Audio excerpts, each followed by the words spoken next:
everyone, and welcome to today's learning session. My name is Arpan Banerjee. I'm a research scholar at the Department of East Asian Studies, University of Delhi, and academic counselor here at IGNOU. And today we will begin a new paper that is Governance Issues and Challenges. The code of this paper is BPAG 172, Governance Issues and Challenges. We will begin this paper today. So once again, I welcome you all to today's learning session. Let us begin today's class. So in today's class, we will be covering the first block of this paper. The first two units we'll be covering in today's class. The first block of this paper is pertaining to government and governance concepts. The first unit that we shall be beginning shortly is pertaining to globalization, role of state, market, and civil society. The second unit we'll be discussing is pertaining to governance, conceptual dimensions. In the next class, we'll be discussing the unit 3 and 4 pertaining to governance framework in India and stakeholders in governance respectively. So let us begin the first unit, that is globalization, role of state, market, and civil society. So the concept of globalization has a multidisciplinary perspective. An economist looks at it as the removal of trade barriers, promotion of foreign direct investment, entry of multinational corporations, and so on.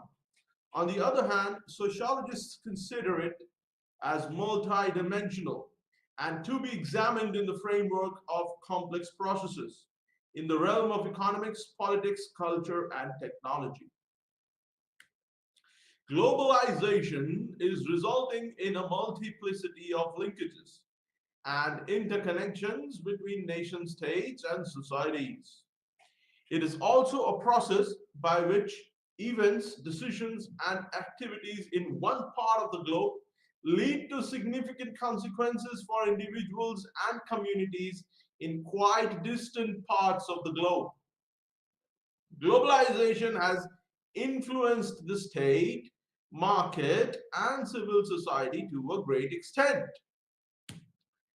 In the 21st century, globalization is a widely popular term that attracts critical appreciation from practitioners, scholars, citizens, and so on. It is a term increasingly associated with economic, cultural, social, political, and technological changes that have reduced national boundaries and bolstered transnational movement of goods, services, and capital. It has been held responsible for McDonaldization of food and culture, homogenization of consumer tastes, increasing corporate power and rising poverty, and widespread liberal democratic ideas. Globalization is a jumble of complex phenomena that has been perceived and defined in more ways than one way. Helena viewed globalization as a dual process comprising shrinkage of space and time due to technological advancement in transport, communications, and information processing, and actions and decisions taken in one part of the world impacting other parts of the world due to high-speed connectivity and compression of the world into a global village. OJA considers globalization as a process of adaptation to the irreversible changes challenging authority and welfare functions of the state, and in case of developing countries, the impact is felt far beyond. The European Commission defined globalization in terms of processes that increased interdependency between markets and production in different countries while responding to the trends in trade in goods and services and flow of capital and technology. It also meant an internationalized world economy characterized by recurrent nationally embedded capital represented by private sectors like multinational corporations with a national base and operating under the supervision of the home country's authorities.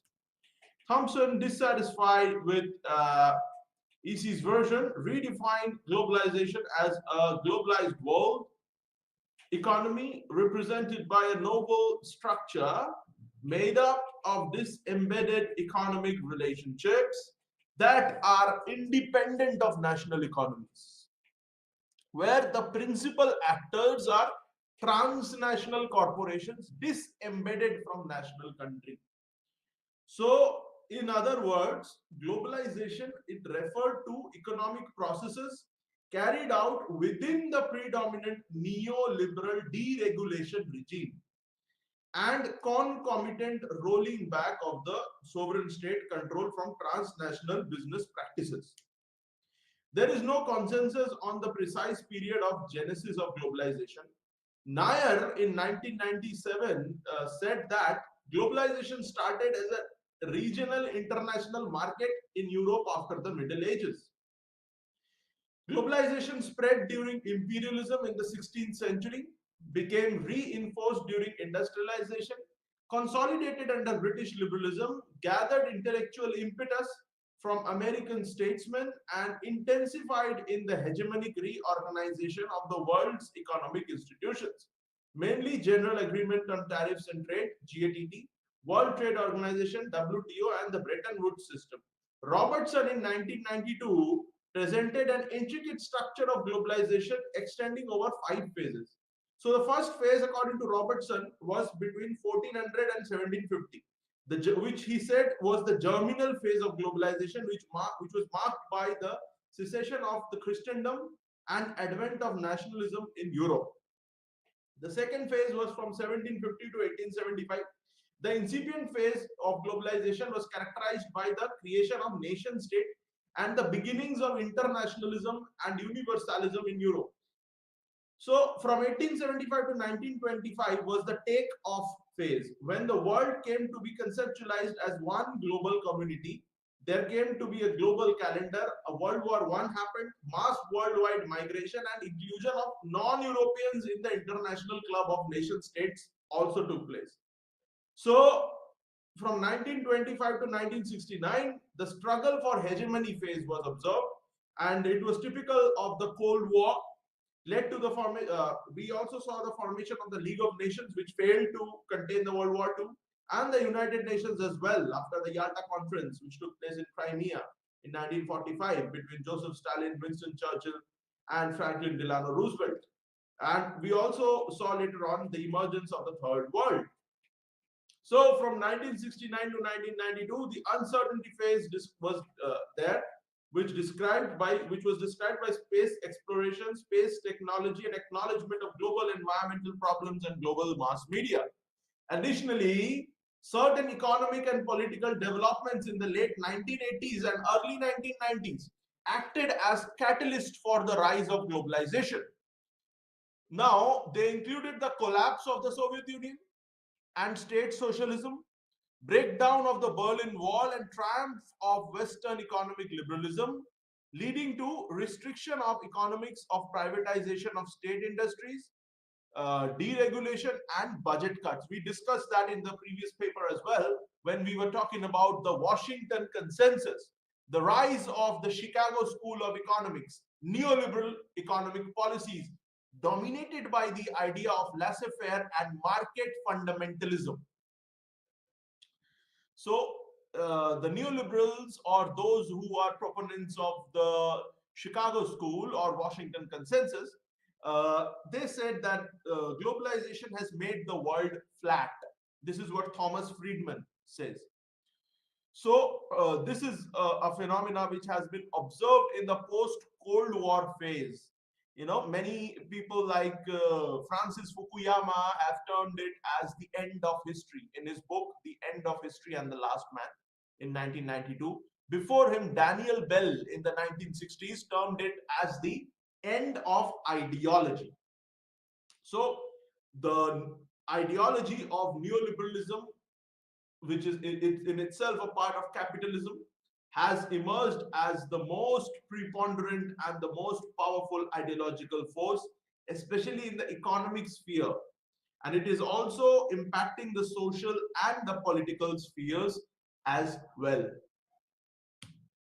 The other contributing reasons have been the deregulation of the banking system, liberalization of trade exchange rates, and investment, growth of technology, expansion of multinational and transnational corporations. According to Thompson, 10 years from 1988 to 1998, although almost all governments in the world, regardless of ideology, downsized their activities, while private sector expanded its activities. This led to a gradual replacement of government as major economic player on the world scene. The Human Development Report, it recorded post-globalization characterized by the growth of new markets, including services, financial and consumer, new actors like multinational corporations, World Trade Organization, and international non-governmental organizations, INGOs. There's been an emergence of regional blocs and policy coordination groups, such as the G7, Group of Seven, G10, G22, or the G20, and Organization for Economic Cooperation and Development, OECD, organizations like ASEAN, Association of Southeast Asian Nations, SAARC, South Asian Association for Regional Cooperation, BIMSTEC, Bay of Bengal Initiative for Multi-Sectoral Technological and Economic Cooperation, then Shanghai Cooperation Organization, Gulf, the Gulf Council, the Arab League, Gulf Cooperation Council, the Arab League. All these are examples of regional blocs. The Caribbean Union, the African Union. All right. So new rules and norms have also emerged. Individual liberalism, democracy, human rights movements, agreement on global environmental and peace, and multilateral agreements such as intellectual property rights. So the World Intellectual Property Rights Organization, WIPO, that has been founded, and in the post-Cold War phase after 1992, when the Rio Summit took place, the Rio Climate Summit took place, in which the United Nations Framework Convention on Climate Change was adopted, the Convention on Biological Diversity was adopted, as well as the United Nations Convention on countering desertification, combating desertification, that was also adopted. So all these are examples of agreement on global environment and peace. For example, the Kyoto Protocol of 1997, the Nagoya Protocol, all these are examples. The Montreal Protocol to reduce the ozone hole in 1987, to reduce the use of hydrofluorocarbons, which are damaging the ozone hole, which is present in the stratosphere. So, and the Montreal Protocol can be considered as one of the successful examples of a global environmental agreement, because we can see that the ozone layer is now recovering to a large extent. There have been many other such environmental and peace agreements, especially agreements relating to controlling the use of chemical and biological weapons, like Wassenaar Agreement, like Australia Group, like so there are a lot of such groups which have been nuclear suppliers group, right? So the Treaty on Prohibition of Nuclear Weapons. All these are examples of peace agreements that have taken place.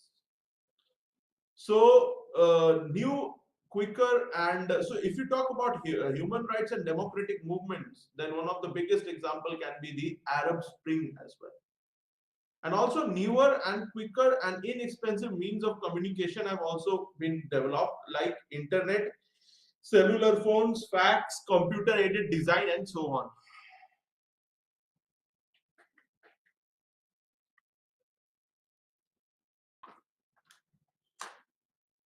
So from an economic point of view, the economic perspective, it views modern day globalization as an offshoot of neo-capitalism that permits flexible accumulation due to advancements in information technology and communication.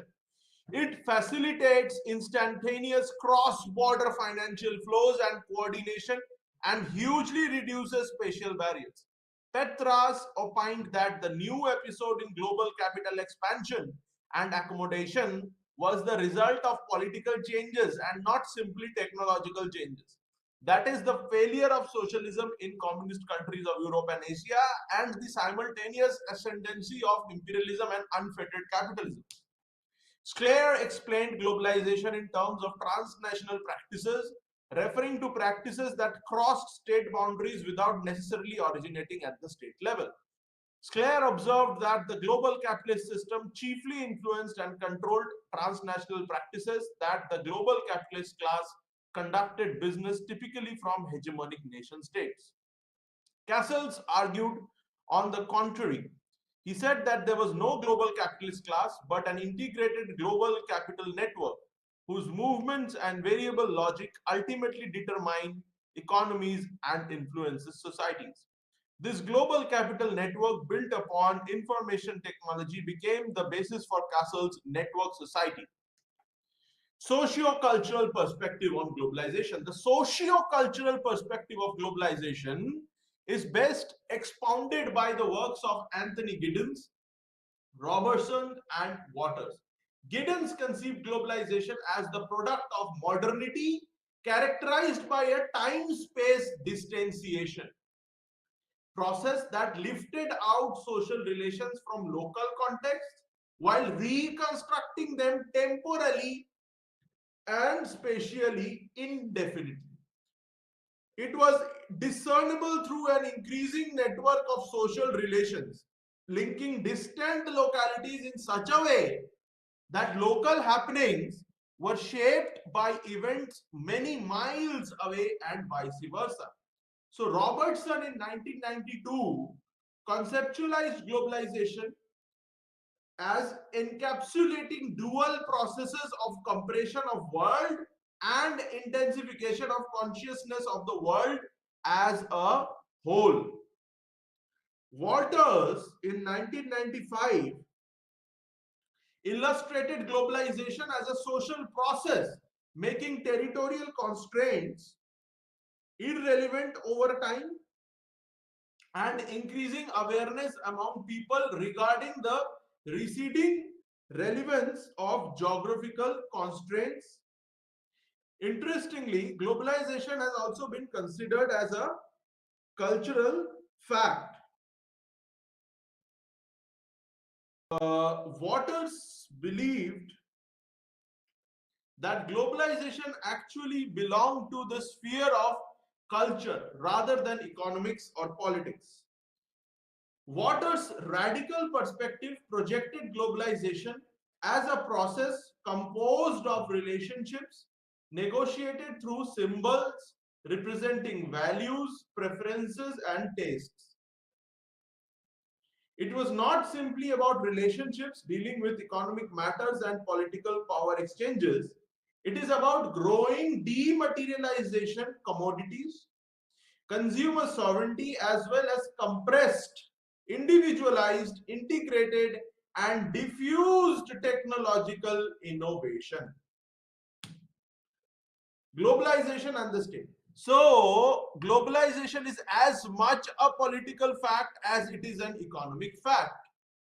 Globalization influenced by complicated negotiations among sovereign governments, private corporations, international institutions like the United Nations agencies such as the World Bank, the International Monetary Fund, the World Trade Organization, as well as organizations like World Economic Forum. So all these are there. Globalization is guided by neoliberal policies that aim for capitalist expansion via economic and strategic dominance. McMichael studied the limitations faced by states under pressure from multilateral agencies, global firms, and global and regional free trade agreements. McMichael found that states succumbed to transnational forces, leading to a return to colonization, albeit of a different type.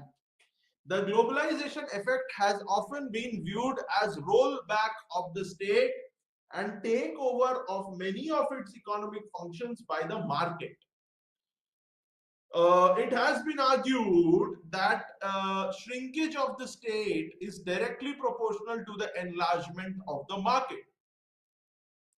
So, the market is the best place for equilibrium and division of labor, according to neoliberals, which according to them would lead to absolute gain for all. Thus, the withering away of the state is favorable, according to neoliberals, because political interferences should not stand in the way of market expansion and market efficiency. So, the invisible hand of the state should not be there, according to neoliberals. The state has always been at the center stage of societal governance.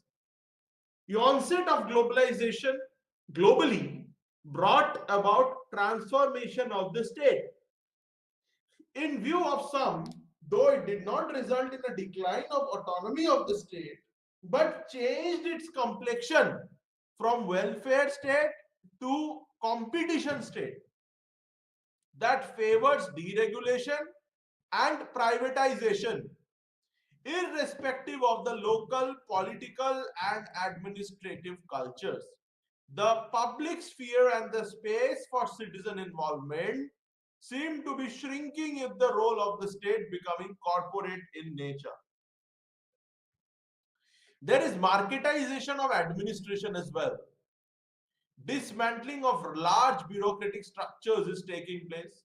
Introduction of flexible production systems, lessening of control on public goods by the nation state, and preference for a government guided by market phenomena can also be observed. Globalization is pushing the state towards adhering certain global standards and as a result is undergoing a transformative phase. Globalization, role of state, market and civil society. So, state intervention in globalization in the state intervention in the context in the globalization context takes several forms.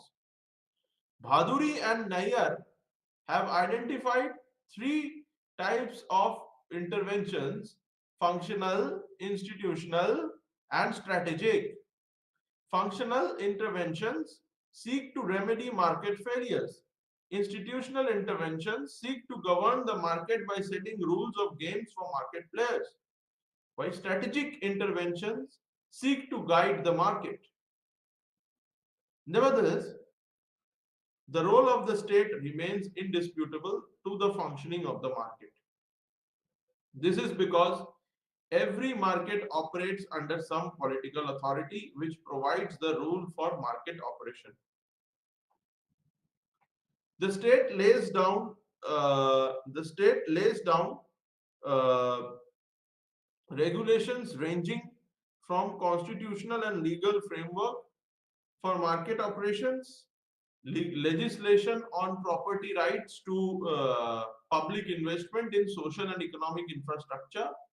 Where markets fail, state make more room for market, but steps in for providing public goods such as education, health, and transport network. Interestingly, economic reforms are initiated by the state to strengthen its authority in turn. Markets are influenced by the internal circumstances and also by the forces in the state. A strong state that enhances the performance of market players, balancing the interests of market as well as other public institutions, is imperative. Globalization and the market. Globalization enlarges both space and scope for markets while shrinking the role of the sovereign state. Globalization integrates markets worldwide and shapes the behavior of economic agents in favor of international markets. Thus, globalization instills a sense of the laws of motion of the global market. The market is organized on the basis of principles of demand and supply, competition, and self regulation. The market operations are determined by profit motive, which defines allocation of resources among the various economic activities. The efficiency of the market system tests the survival potential of firms as well as potential for innovation in production and distribution. It is also argued that efficiency contributes to the absolute welfare of society, since everyone gains from it, at least over the long term, even if not in the same measure. Globalization favors limited government role, that it should do less, reduce, or relinquish its previous overburdening responsibilities, privatize public services, or its delivery, and reform its operations in accordance with market concepts of competition and efficiency. These beliefs in government by the market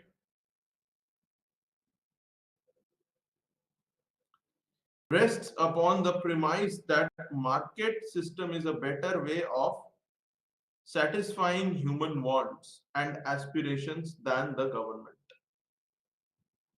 The global market is better described as a place beyond geopolitical borders, transcending control of nation states. It is an outcome of removal of national barriers to external trade and finance, deregulation of economy, export-driven economic growth, elimination of controls on transnational mobility of finance, capital expansion of portfolio capital, privatization, and reorganization of local and national economies, and expediting free market capitalism. It is fueled mainly by wholesale liberalization, deregulation, and privatization in commerce and production, as well as outsourcing selected production and services to economize operational costs and earn optimal revenue. The 1980s have been highlighted as the period of emergence of a truly global market in conjunction with globalization. The existence of a global market erased domestic boundaries and integrated national financial markets. This historic development could be possible only with the collapse of socialist governments of Central and East Europe that terminated command economies. This made way for capitalism to spread worldwide and tilt nation states and national ideology in its favor. The success of capitalism led to the mobility of capital in terms of scope, speed, and volume on one hand, and increase in social, economic, and political power of capital on the other. Globalization required opening up of markets. It demanded countries to embrace economic liberalism. Markets in general function on rational self-interest and are powerful entities, directing distribution of income, wealth, and power, and cause proliferation of inequities. Globalization has resulted in greater freedom of choice for individuals to buy, sell, invest, obtaining inputs from the market economy, opportunities to diversify risks and invest resources where returns are the highest, higher income to those employed in jobs producing goods and services for international market, inward transfer of technology and know-how, globalization and the civil society. The reality of globalization is unmistakable as it touches every aspect of our lives, be it economic, political, cultural, or environmental. It is a compelling force driven by multinational, transnational, and or transnational corporations and global companies through high-speed mass communication, subverting and limiting powers of the nation state, as well as subjugating individuals to unidentifiable and remote sites of control. For example, the transnational corporations gain greater power aligned with multinational banks, World Bank, and the International Monetary Fund, making finance, credit, and other resources readily available to expand their profits and power. As a result, globalization abets with the rich to make them richer at the cost of the poor becoming poorer. It also contributes to environmental pollution of land, air, and water, and concomitant cultural degradation, particularly in developing and underdeveloped parts of the world. Civil societies emerge in this context to express and protect themselves from influences of remote forces beyond at least their palpable reach and encroachments. The widely accepted definition of civil society refers to the domain lying between economy and state and made up of multiple spheres, including intimate institutions like the family, associations, voluntary associations, social movements, and forms of public communications, according to Angie in 2005. Civil society, theoretically far removed from the state, in reality operates under formal rules framed by the highest authority, the state. Caldor observed in 2003 that the evolution of civil society into a generic medium by way of which citizens negotiate a social contract with overlapping and multiple centers of power rather than being simply juxtaposing the state. Diamond's institutional approach categorized civil society into economic organizations, productive and commercial associations, cultural organizations, religious, ethnic, communal, informal and educational organizations, production and dissemination of knowledge, ideas, news, information, interest-based organizations, goal of winning common functional or material interests of members, developmental organizations, institutions, combining individual resources to improve infrastructure and quality of life of community, political organizations, parties, social movements, civic groups, and social and emotional institutions, families. Civil society is the collective of those social organizations that enjoy autonomy from the state and have as an important goal, among others, to seek to influence the state on behalf of their members.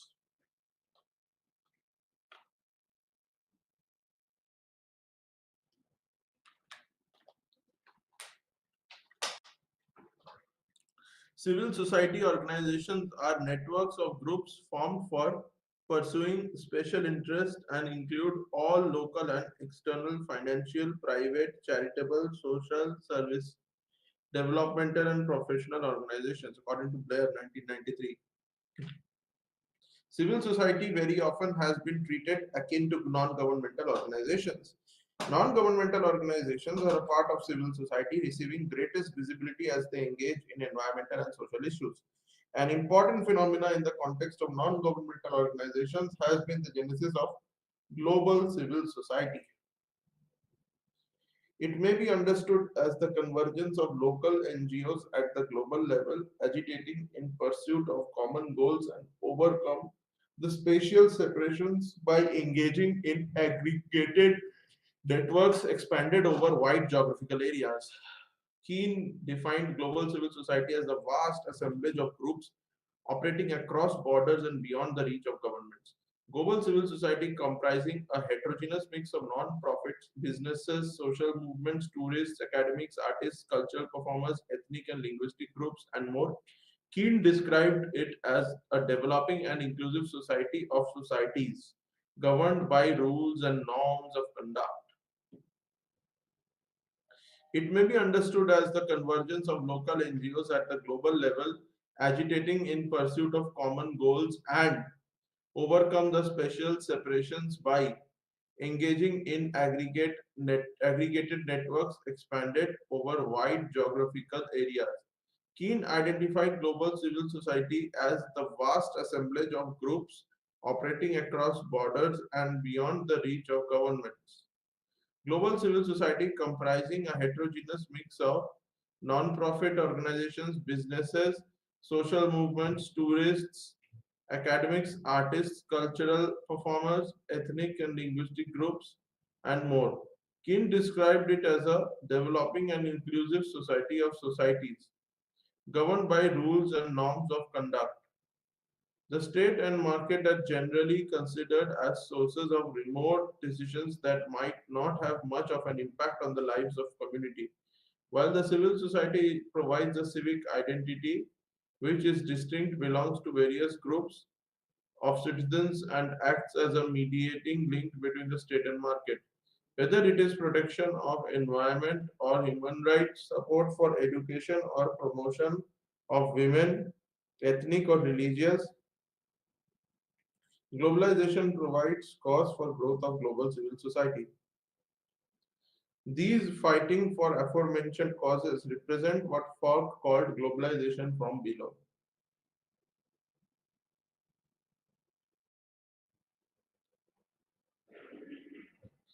It is a process involving transnational democratic forces to counter transnational market forces or globalization from above. Also termed as grassroots globalization by Arjun Appadurai, it aimed to preclude or remedy inequalities created by globalization. Global civil society therefore constituted deliberative agents in global governance, according to Brassett and Smith in 2010. Particularly, Bowman in 2010 suggested global civil society should adopt three mandatory attributes of public spheres. It should participate in public discussions and be open to diverse reasons, remain committed to the ideals of freedom and equality, and reach out to an indefinite audience besides being deliberative agents. Globalization is a multifaceted phenomenon, emerging particularly from economic internationalization and broadening of free market relations. The advocates of globalization promise that integration of local and national economies into a global economy without protectionism will generate greater income resources, promote increased access to knowledge and technology, and further enhance consumption power, living standards, and political ideals. The critics of globalization, however, argue that the promise is a misconception because it damages local and national economies, communities, and environment as well as impoverishes poor and vulnerable. Globalization has impacted economies globally in varied ways. It has brought in liberalization, privatization, and deregulation. No doubt it has resulted in market volatility, protectionism for corporations affecting the small and medium producers to counteract the ill effects. It also gave rise to mass mobilization, leading to transnational movements and protests toward creation of a global civil society. So we are done with the first unit. Let's begin the second unit, governance conceptual dimensions. Governance has become a prominent area of discussion and a part of public discourse since the late 20th century. Governance now not only occupies center stage in the development discourse, but it is also considered as the critical element to be incorporated in the development strategy. Public administration as a major constituent of state has always been an instrument to accomplish welfare goals and objectives. Over the past 3 decades, the impact of globalization, rise of market forces, increase in expectations of citizens have widened the process of governing and has also ushered in a major role in the role of the state, transformation in the role of the state. Welfare state has been transformed into a corporatist state. From a doer, it has become a facilitator and a regulator. Instead of government being the sole agency to discharge the tasks of governance, need for participative and consultative modes of governing has become more strong. This, along with the gradual blurring of distinction between public and private sectors, has given rise to the conception of governance and over time gained a wider connotation. In this unit, we shall attempt to examine the concept of governance in its contextual uses and forms. An appraisal of the concept of governance shall also be made. The concept of governance has been in use at least since the 14th century. During that period, it implied the seat of government. It started with a range of meanings, from the act or manner of governing its office or power, which made it synonymous with government, to being virtuous or wise in one's general behavior. The term has been derived from the Greek word kybermnan, which means to steer and to pilot or be at the helm of things. Governance, in simple terms, means the process of decision making and the process by which decisions are implemented or not implemented. The Concise Oxford Dictionary defines governance as an act or manner of governing, the office or function of governing. Governance has also become a term used to describe a particular set of changes. It signifies a set of elusive but potentially deeply significant shifts in the way in which government seeks to govern. Governance refers to a process of exercise of authority to govern people or regulate public affairs. In simplest terms, governance relates to the effective management of the affairs of a country at all levels, guaranteeing its territorial integrity and securing the safety and overall welfare of the people. It means management of social and economic resources for the development of the country. Governance refers to all processes of governing, whether done by the government, market, or civil society, that involves interaction and decision making amongst all the stakeholders. Harlan Cleveland used the word governance for the first time in the mid 1970s as an alternative to public administration. Harlan Cleveland was of the opinion that what people want is less government and more governance. Harlan Cleveland used this in the sense of blurring of distinction between public and private organization and multi-organizational systems. Harlan Cleveland identified governance with a cluster of concepts. It implied not only hierarchical forms of organization but also networks within and outside organization, bringing in consensual and consultative process. The term governance in recent times has assumed significance since 1989 with its advocacy by the World Bank, which reinvented it in a different context as new approach to development, especially in case for developing countries. It meant the exercise of political power to manage nations' affairs, according to the World Bank report of 1989. Although it is too simple to define governance, many interrelated and interdependent factors come into interplay, complicating the process of defining the term. Nevertheless, if one were to simply simplify the definition of governance, it pertains to the coordination of all public and private efforts by the government in the process of development by utilizing all the available resources within the country. In other words, governance includes formal as well as informal organizations in the process of development of only the executive branch of the state, that is the government.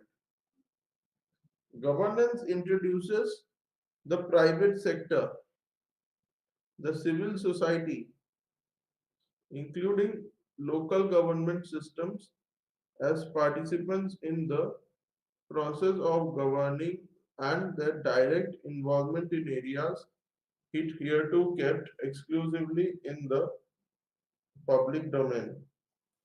In conceptualization, divergent views either represent governance as a narrowly defined phenomena in the form of activities or as one where the state comprising the legislature, executive, and the judiciary are parts that constitute the whole without the positive synergistic relation with the private sector and civil society. Earlier, the term governance was used in a broader sense of government, which is not appropriate in present terms. Governance means more than maintaining law and order. The concept of governance is more encompassing and wider than that of the government, which conventionally refers to the formal institutional structure and the location of authoritative decision making in modern times. In other words, we can say that it is a participative system in which those who are called upon to govern on behalf of the people are motivated with the will to giving their best, serving and doing good to the people, solving their problems and making their lives satisfying and enjoyable.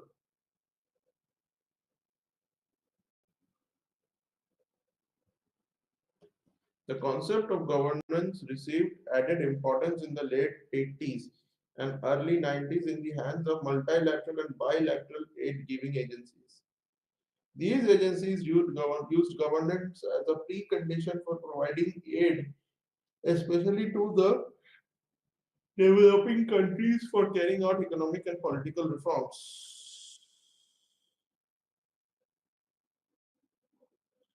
In this context, in 1989, the World Bank gave the lead, followed by OECD, UNDP, and UNESCO.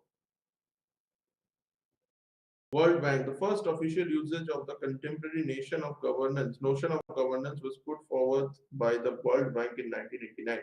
It was the first international organization to use the term governance and defined it in the following words: the manner in which power is exercised in the management of a country's economic and social resources by government. Governance in general has three distinct aspects. First, it is a form of political regime, parliamentary or presidential or military or civilian and authoritarian or democratic. The process by which authority is exercised in the management of a country's economic and social resources.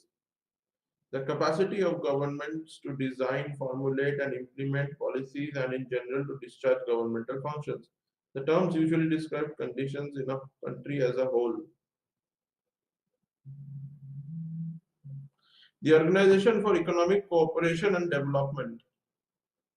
The concept of governance denotes the use of political authority and exercise of control in a society in relation to the management of resources and for social and economic development.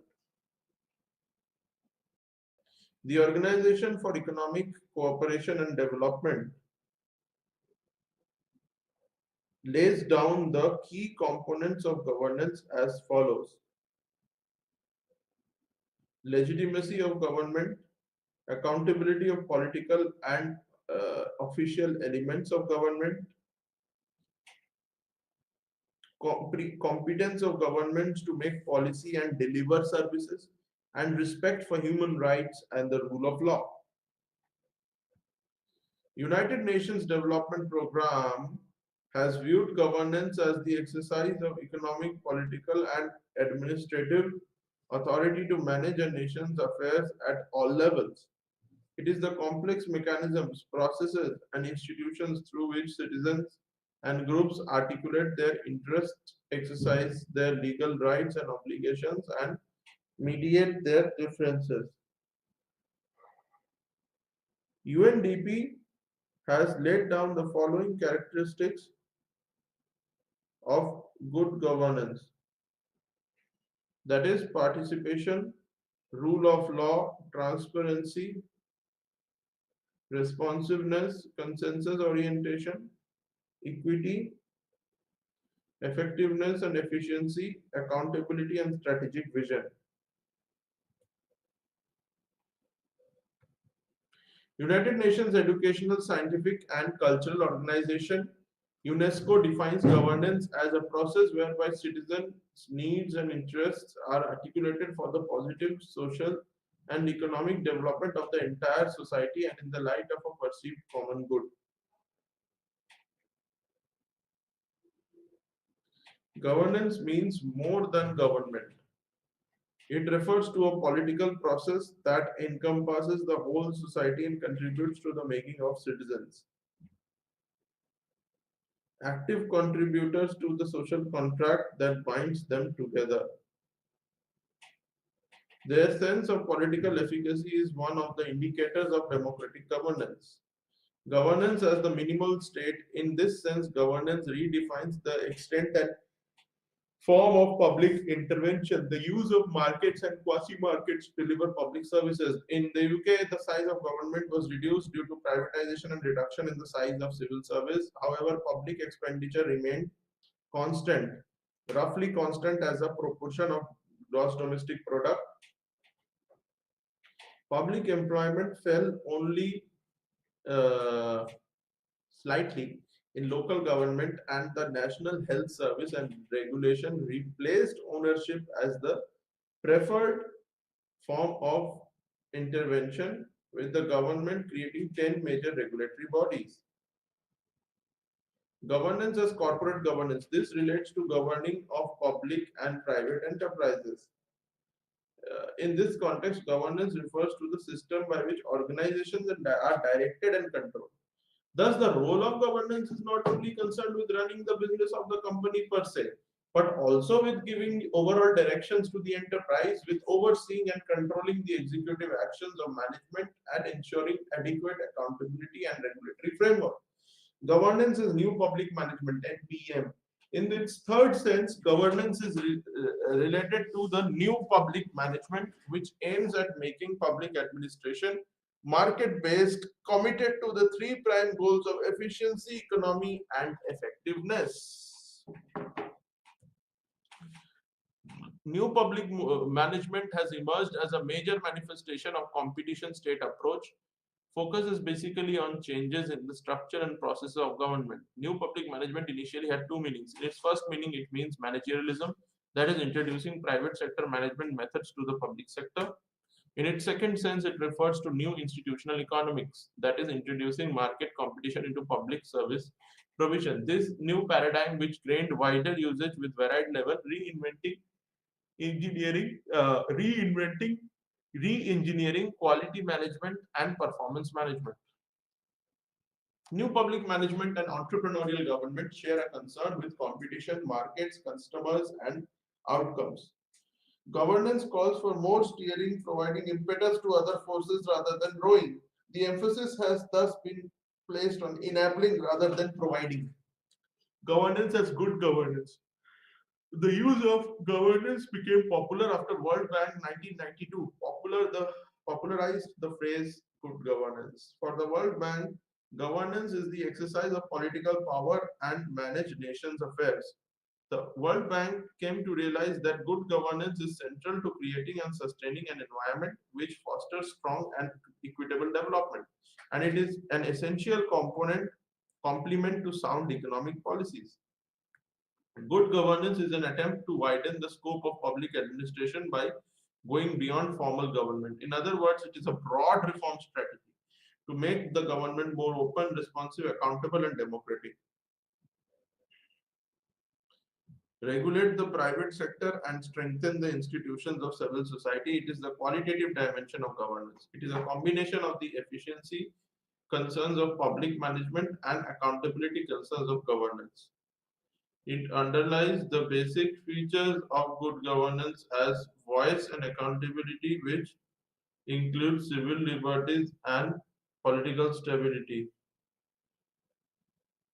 The quality of regulatory frameworks, the rule of law, which includes protection of property rights, independence of judiciary, effectiveness of the government, which includes the quality of policy making and public service delivery, and curbs on corruption. The good governance agenda advocates freedom of information, a strong legal system, and efficient administration to help the underprivileged sections claim to equality. But these have been the most successful when backed up by strong political mobilization through social movements or political parties with a clear cut mission. Good governance means bringing about goodness in all the three sectors: government, civil society, and corporate world, including transnational corporations. Good governance is a tryst with trust, a commitment of the people for the people, a social contract for the greatest good, the collective conscience of the community. The basic features of good governance, as conceptualized by policymakers, researchers, and international agencies, can be summarized in the word SMART, each letter of which is a prerequisite of good governance. SMART is an acronym which stands for simple, moral, accountable, responsive, and transparent. In other words, it indicates the qualitative dimension of governance rather than enhancing the quality of governance. Governance as a socio-cybernetic system. Governance, according to Kuhlman, is the pattern of structure that emerge in a socio-political system as a common result or outcome of the interacting intervention efforts of all involved actors. This pattern cannot be reduced to one actor or group of actors in particular. In other words, policy outcomes are not the product of actions by central government. The government may pass a law, but subsequently it interacts with local government, health authorities, the voluntary sector, the private sector, and in turn they interact with one another. The socio-cybernetic approach views governance as the result of interactive social political forms of governing.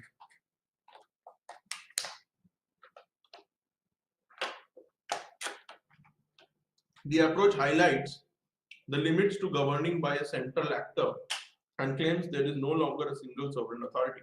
Rather, there is a multiplicity of actors specific to each policy area. Interdependence among these social, political, administrative actors, shared goals, blurred boundaries between public, private, and voluntary actors, and multiplying a new forms of action, intervention, and control. Governance as self organizing networks. This use sees governance as a broader term that government with services provided by a combination of government, the private sector, and the voluntary agencies. For example, the British government creates agencies, bypass local government uses special purpose bodies to develop, deliver services and encourages public-private partnership. So networks become more increasingly prominent among British governing authorities structures. This model is derived by is this model is driven by networks and collaborative government rather than hierarchies. It lays stress on horizontal linkages among the three actors: the state, the market, and the civil society. So it lays importance on horizontal linkages between the three actors, that is the state, market, and civil society. Networks are a widespread form of social coordination and managing inter-organizational links and are just as important for public as well as private sector management. From the above discussion, it becomes clear that governance has too many meanings to be useful. As such, it becomes difficult to provide a single definition of governance. According to Rhodes, it incorporates most notably the minimal state, a socio-cybernetic system, and self-organizing networks. On the basis of above uses, Rhodes summarizes the characteristics of governance as interdependence between organizations. Governance is broader than government, covering non-state actors. Changing the boundaries of the state meant the boundaries between public, private, and voluntary sectors became shifting and opaque. Continuing interactions between network members caused by the need to exchange resources and negotiate shared purposes.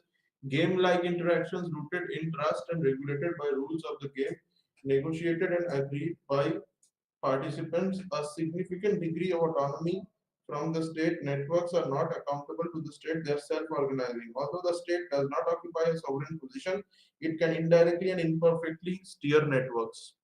So we have completed the second unit as well, which was pertaining to governance. So governance is broader than the government, covering non-state actors. Changing the boundaries of the state meant that the boundaries between public, private, and voluntary sectors became shifting and opaque. So continuing interactions between network members caused by the need to exchange resources and negotiate shared purposes. Game-like interactions rooted in trust and regulated by rules of the game, negotiated and agreed by network participants. A significant degree of autonomy from the state. Networks are not accountable to the state, they are self-organizing. Although the state does not occupy a sovereign position, it can indirectly and imperfectly steer the networks. From the above discussion, it becomes clear that governance has too many meanings to be useful. As such, it becomes difficult to provide a single definition of governance. According to Rhodes, it incorporates most notably the minimal state, a socio-cybernetic system, and self-organizing networks. On the basis of above uses, Rhodes summarizes the characteristics of governance as interdependence between organizations. So this model is driven by networks and collaborative government rather than hierarchies. It lays stress on horizontal linkages among the three actors, that is the state, market, and civil society. Networks are widespread form of social coordination and managing inter-organizational links and are just as important for public as well as private sector management. So governance as self-organizing network is the last form of governance that we discussed. This use sees governance as a broader term that government with services provided by a combination of government, the private sector, and the voluntary agencies. For example, the British government creates agencies that bypass the local government. It uses special purpose bodies to deliver services and encourages public private partnerships. So networks become increasingly prominent among British governing structures. The socio-cybernetic approach also we have discussed, which views governance as the result of interactive social political forms of governing. This approach highlights the limits to governing by a central actor and claims there is no longer a single sovereign authority. Rather, there is a multiplicity of actors specific to each policy area. Interdependence among these social, political, administrative actors, shared goals, blurred boundaries between public, private, and voluntary sectors, and multiplying and new forms of action and intervention. So today we have finished the first two units. In the next class, we shall be doing the unit 3 of this paper, governance issues and challenges, and also we shall be discussing the unit 4 of this paper. So in the next class, we will be finishing with the first block of this paper. Today, we have discussed the impact of globalization and the different concepts of governance. So thank you so much for joining today's class. Namaste.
Good morning to all. ఈరోజు మనము I'm doctor Krishna, academic counsellor in sociology. ఈరోజు మనము బిఎస్ఓసి 132 sociology of India అనే బుక్లో unit number 4 tribe, దీన్ని తెలుగులో తెగలు అంటాం. అంటే గిరిజన తెగలు అని మనం అర్థం చేసుకోవాలి. ఈరోజు మనం ఈ ట్రైబ్స్ గురించి, వారి జీవన విధానము, సామాజిక స్థితిగతులు, సామాజిక పరిస్థితులు, ఆర్థిక పరిస్థితులు, రాజకీయ స్థితిగతులన్నిటి కూడా మనం తెలుసుకుందాము. ఇక్కడ భారతదేశంలో కనిపించే తెగలు, కులాలు మరియు తరగతుల వంటి సామాజిక నిర్మాణంపై ఈ లెసన్ మనకి అనేక విషయాలను అందిస్తూ ఉంటుంది. ఈ తెగలు భారతదేశంలో తెగలు లేదా జనజాతి అని పిలుస్తూ ఉంటారన్నమాట. ఈ యొక్క భారతదేశంలో తెగలు చాలా మంది పండితులచే అధ్యయనం చేయబడ్డాయి మరియు అనేక విషయాలు, సిద్ధాంతాలు వారి గురించి వీరు తెలియపరిచారు. భారతదేశంలోని గిరిజన సంఘాలకు సంబంధించిన కొన్ని ప్రధాన సమస్యలను కూడా వారు పేర్కొన్నారు. వారు సామాజిక జీవిత ప్రధాన సమస్య నుండి చాలా వరకు మినహాయించబడ్డారు. ఆ తర్వాత తరచుగా వారి స్వదేశీ జీవనోపాధిని కోల్పోతూ కూడా ఉంటారు. వారు చాలా తరచుగా వారి సామాజిక సంప్రదాయాల నుంచి వేరు చేయబడుతూ ఉంటారు. వారు తమ గౌరవాన్ని మరియు స్వతంత్రతను కోల్పోతారు. ప్రభుత్వ విధానాలు గిరిజన సమాజాలపై ప్రతికూల మరియు సానుకూల ప్రభావాన్ని కలుగజేస్తూ ఉంటాయి. ఫలితముగా ఈ విధానాలకు భిన్నమైన గిరిజన ప్రతిస్పందనలు కూడా ఉంటూ ఉంటాయి. గిరిజన అభ్యున్నతి కోసము విధాన నిర్ణేతల్లో పెద్ద ఎత్తున ఆందోళన కూడా కొనసాగుతూ ఉంటుందనేది మనము తెలుసుకోవాల్సిన విషయంగా చెప్పుకుంటూ ఉంటాం అన్నమాట. ఇక్కడ గిరిజన సామాజిక నిర్మితి ఏ విధంగా ఉంటుందో ఇప్పుడు మనం తెలుసుకున్నాము. దేశ జనాభాలో షెడ్యూల్ తెగలు వారు 8.2% ఉన్నారు. 2011 జనాభా లెక్కల ప్రకారము వీరి సంఖ్య 84,326 84,326,240 జనాభా ఉన్నట్లు జనాభా లెక్కల ప్రకారము తెలిసిందనమాట. ఈ గిరిజన జనాభా దాదాపుగా బ్రిటిష్ దేశ జనాభాకు సమానంగా ఉన్నది.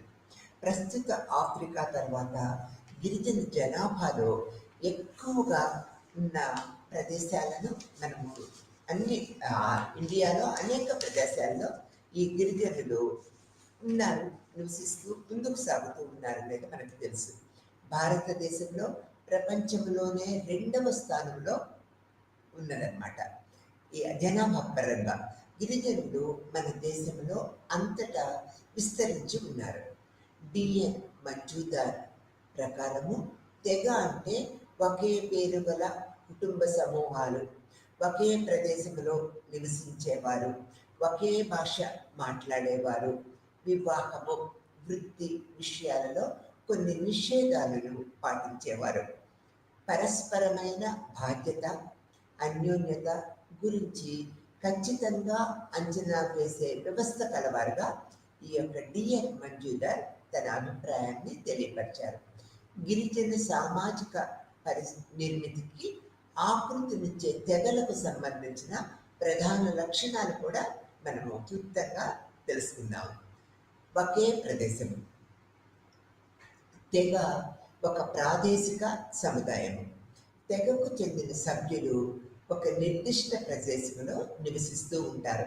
ఉదాహరణకు తీసుకున్నట్లయితే నాగా, రెమ్గా నాగా, ప్రేమ్ నాగా, సేమ్ నాగా జాతులు నాగాలాండ్లో, గరోస్ కాసిఫ్ అస్సాంలో, బిల్లులు మధ్యప్రదేశ్లో, సోనిగాలు మైసూరులో, తోడాలు తమిళనాడులో, నీలగిరిలో నివసిస్తూ ఉంటారు. అంటే అనేక తెగలుగా మనం చెప్పుకుంటూ ఉంటాం.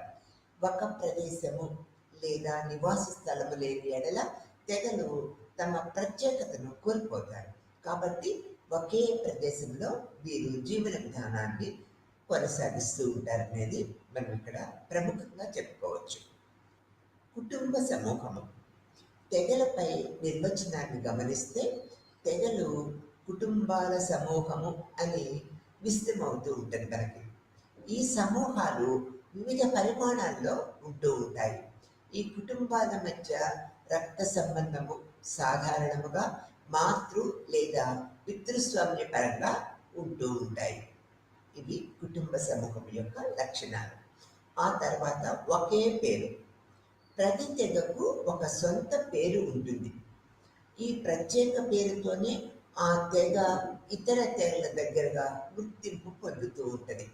ఉదాహరణకు తీసుకున్నట్లయితే కాశీ, నాగ, రేమ్మ, నాగ, ప్రేమ నాగ, లింబు, సంతాల్, ముండ, గోండు, కోట, అది బాధగ, ఉరాలి, తోడాలు మొదలైన ఒక ప్రత్యేకమైన పేరు గల గిరిజనులు ఒక తెగగా వారి పేరుని అట్లా ప్రస్ఫుటం చేసుకుంటూ ఉంటారు. ఒకే భాష. ఒకే తెగకు చెందిన సభ్యులందరూ ఒక ప్రత్యేక భాషలోనే మాట్లాడుతూ ఉంటారు. ఇతర తెగలకు చెందిన వారు ఇతర భాషలను మాట్లాడతారు. ఈ భాషలు నాగరికుల భాషలకు మాత్రమే భిన్నంగా కాకుండా తమ భాషల్లోనూ ఒకదానికొకటి భిన్నంగా ఉంటూ ఉంటాయి. ఒకే భాష సముదాయ భావన పెంపొందించడంలో తోడ్పడుతూ ఉంటుంది. ఈ భాషలకు లిపి లేనందువలన గిరిజనులు విద్యాభ్యాసము ఒక సమస్యగా మారుతూ ఉంటుంది అన్నమాట. ఆ తర్వాత ఒకే పూర్వీకులు. గిరిజనులు తమకు ఒకరే పూర్వీకులని వాదిస్తూ ఉంటారు. తెగ సభ్యుల్లో ఒకే పూర్వీకుడి నుంచి వచ్చామనే రక్త సంబంధాల భావన వారిలో ఐకమత్యానికి ప్రధాన కారణమని చెప్పవచ్చు అన్నమాట. గిరిజనులు బంధుత్వ బంధాలను నిరంతరము కట్టుబడి ఉంటూ ఉంటారు. ఆ తర్వాత ఒకే మతం. గిరిజన వ్యవస్థాపనలో మతము ప్రధాన పాత్ర పోషిస్తూ ఉంటుంది. తెగ సభ్యులందరూ సాధారణంగా ఒకే పూర్వీకుణ్ణి ఆరాధిస్తూ ఉంటారు. ప్రకృతి ఆరాధన వారిలో సర్వసాధారణమైన విషయం. గిరిజనులు బౌద్ధ మతము, సర్వాత్మకవాదము, పూజలు, టోటోమిజమును విశ్వసిస్తూ ఉంటారన్నమాట. వారిలో ఇంద్రజాలము, మత విద్య ఎక్కువగా విస్తరించి ఉంటాయి. రాజకీయ సంస్థలు దానిపైనే ఆధారపడి ఉంటూ ఉంటాయి. నాగాలు, మిజోలు, సంతాల్, వరాళ్ళు, ముండాలు గణనీయమైన నిష్పత్తిలో క్రైస్తవ మతాన్ని స్వీకరించగా భాటి భూటియా, ఈ యొక్క లెప్ప, చెక్మ లాంటి తెగలు బౌద్ధ మతాన్ని స్వీకరించాయనేది అనేక పరిశోధనల్లో తెలుస్తూ ఉన్నాయి. తర్వాత ఉమ్మడి సంస్కృతి. ప్రతి తెగకు తనదైన జీవన విధానం ఉంటుంది.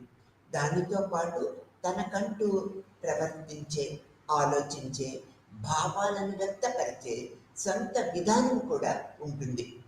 తెగకు సొంత సాంప్రదాయాలు, ఆచారాలు, నీతులు, విలువలు, దానికి సొంత విలక్షణ సంస్థలు అంటే క్లుప్తముగా సొంత సంస్కృతి ఉంటూ ఉంటుందన్నమాట. తర్వాత ఒక రాజకీయ వ్యవస్థాపన. ప్రతి తెగకు తమకంటూ సొంత రాజకీయ వ్యవస్థ ఉంటుంది. నాయకత్వము సాధారణముగా అనువంశికంగా వస్తుంది. నాయకుడే అధికారము చెలాయిస్తూ ఉంటారు.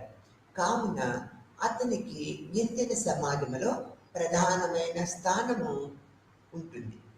ఆధునిక భావాలలో మాత్రము ప్రభుత్వము గిరిజనములో ఉండదు. వారికి వారి స్వంత పాలన, గిరిజన మండలి, గిరిజన న్యాయ వ్యవస్థ ఉంటూ ఉంటాయి. ఆ తర్వాత ఐక్య భావన. తెగ సభ్యులు ఎప్పుడు తాము ఐక్యంగా ఉన్నామని భావిస్తూ ఉంటారు. ఎందుకంటే ఈ భావనతో వారు గుర్తింపును నిలుపుకోవాలని చూస్తూ ఉంటారు. వారిది సాధారణముగా సంఖ్యగా ఉండే ఒక ఒక సమూహంగా మనము చెప్పుకోవచ్చు అన్నమాట. ఆ తర్వాత ఒకే ఆర్థిక వ్యవస్థాపన. జాతీయ స్థాయిలో సగటు 73% గిరిజనులు వ్యవసాయము, 11% తయారీ, 16% తృతీయ సేవల రంగాలలో నిమగ్నమై ఉండే గిరిజనులు అని చెప్పుకోవాలి. ఈ రంగాలలో వరుసగా 91%, 3%, 5% ఉన్నారు. కేవలము 1% గిరిజనులే అడవుల పెంపకము, ఆహార సమీకరణలో ఉన్నారు. వారి ఆర్థిక పరిస్థితి చాలా పేదరికంగా ఉంటూ ఉంటుంది. భారతీయ సగటు 43% ఆర్థికంగా క్రియాశీలకంగా ఉంటే, గిరిజనులు పేదలుగా 57% ఆర్థికంగా క్రియాశీలకంగా ఉన్నారు. అయినప్పటికీ వారి కృషికి చాలా తక్కువ ప్రతిఫలం వస్తుందనేది మనము గుర్తుపెట్టుకోవాల్సిన విషయం. ఆ తర్వాత గోత్రాల వ్యవస్థ. గిరిజన వ్యవస్థలో గోత్రము లేదా రక్త సంబంధానికి చాలా ప్రాధాన్యత ఉంటుంది.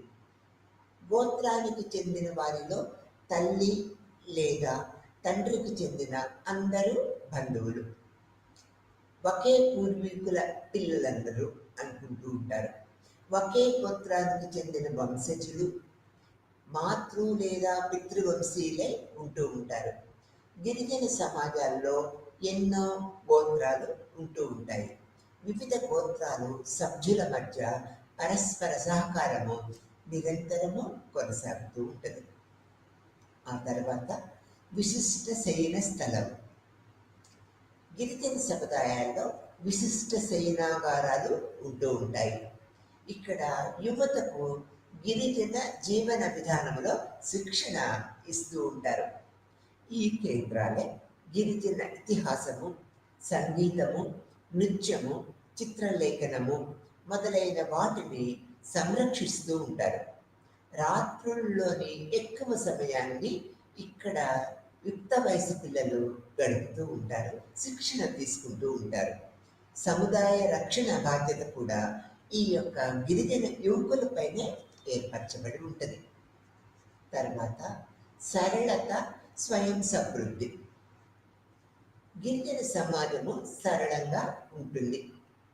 వేట, చేపల పట్టడము, వేర్లు, ఫలాలు, కాయలు, తేనె, ఇతర అటవీ వస్తువులు సేకరించడము వారి యొక్క ప్రధాన జీవన విధానంగా మనం చెప్పుకోవాలి. కొంతమంది వ్యవసాయం చేస్తూ ఉంటారు. వారికి అవసరమయ్యే వస్తువులను, దినుసులను వారే సమకూర్చుకుంటూ ఉంటారు. ఆ తర్వాత రక్షణ అవసరము. గిరిజనులకు రక్షణ కల్పించాల్సిన అవసరం ఉన్నది. వారు సంయోగ, సజాతీయమైన సమూహాల, వారిలో తక్కువ భిన్నత్వము, ఎక్కువ ఏకత్వము, ఐక్యమత్యము, సమభావము ఉన్నాయి.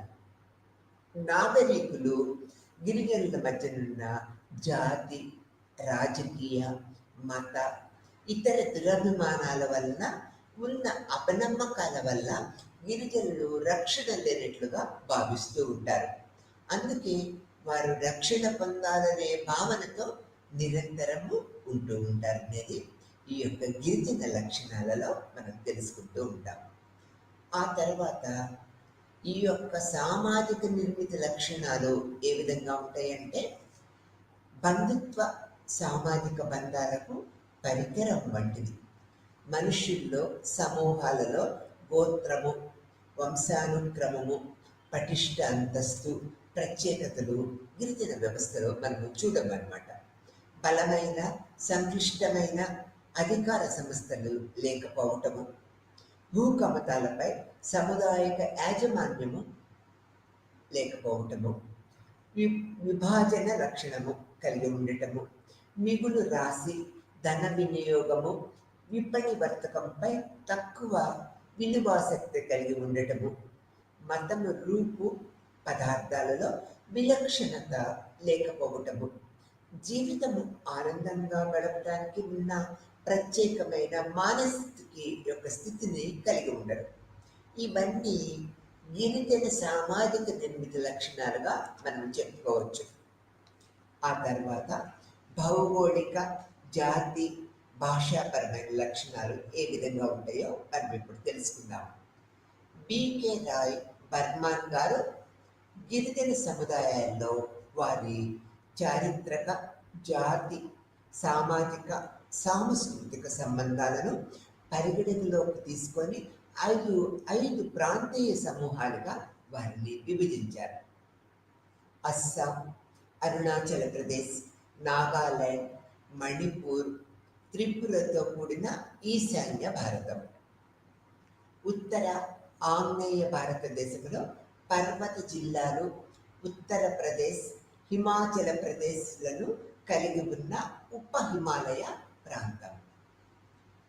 పశ్చిమ బెంగాల్, బీహార్, ప్రస్తుతం దాన్ని జార్ఖండ్ అంటూ ఉంటాం. ఒరిస్సా, మధ్యప్రదేశ్, ఇప్పుడు ఛత్తీస్గఢ్ అంటూ ఉంటాం తో కూడుకున్న తూర్పు ఈశాన్య భారతదేశము. ఆంధ్రప్రదేశ్, తెలంగాణ, తమిళనాడు, కేరళ, కర్ణాటక రాష్ట్రాలు గల దక్షిణ భారతదేశముగా మనం చెప్పుకుంటూ ఉంటాం.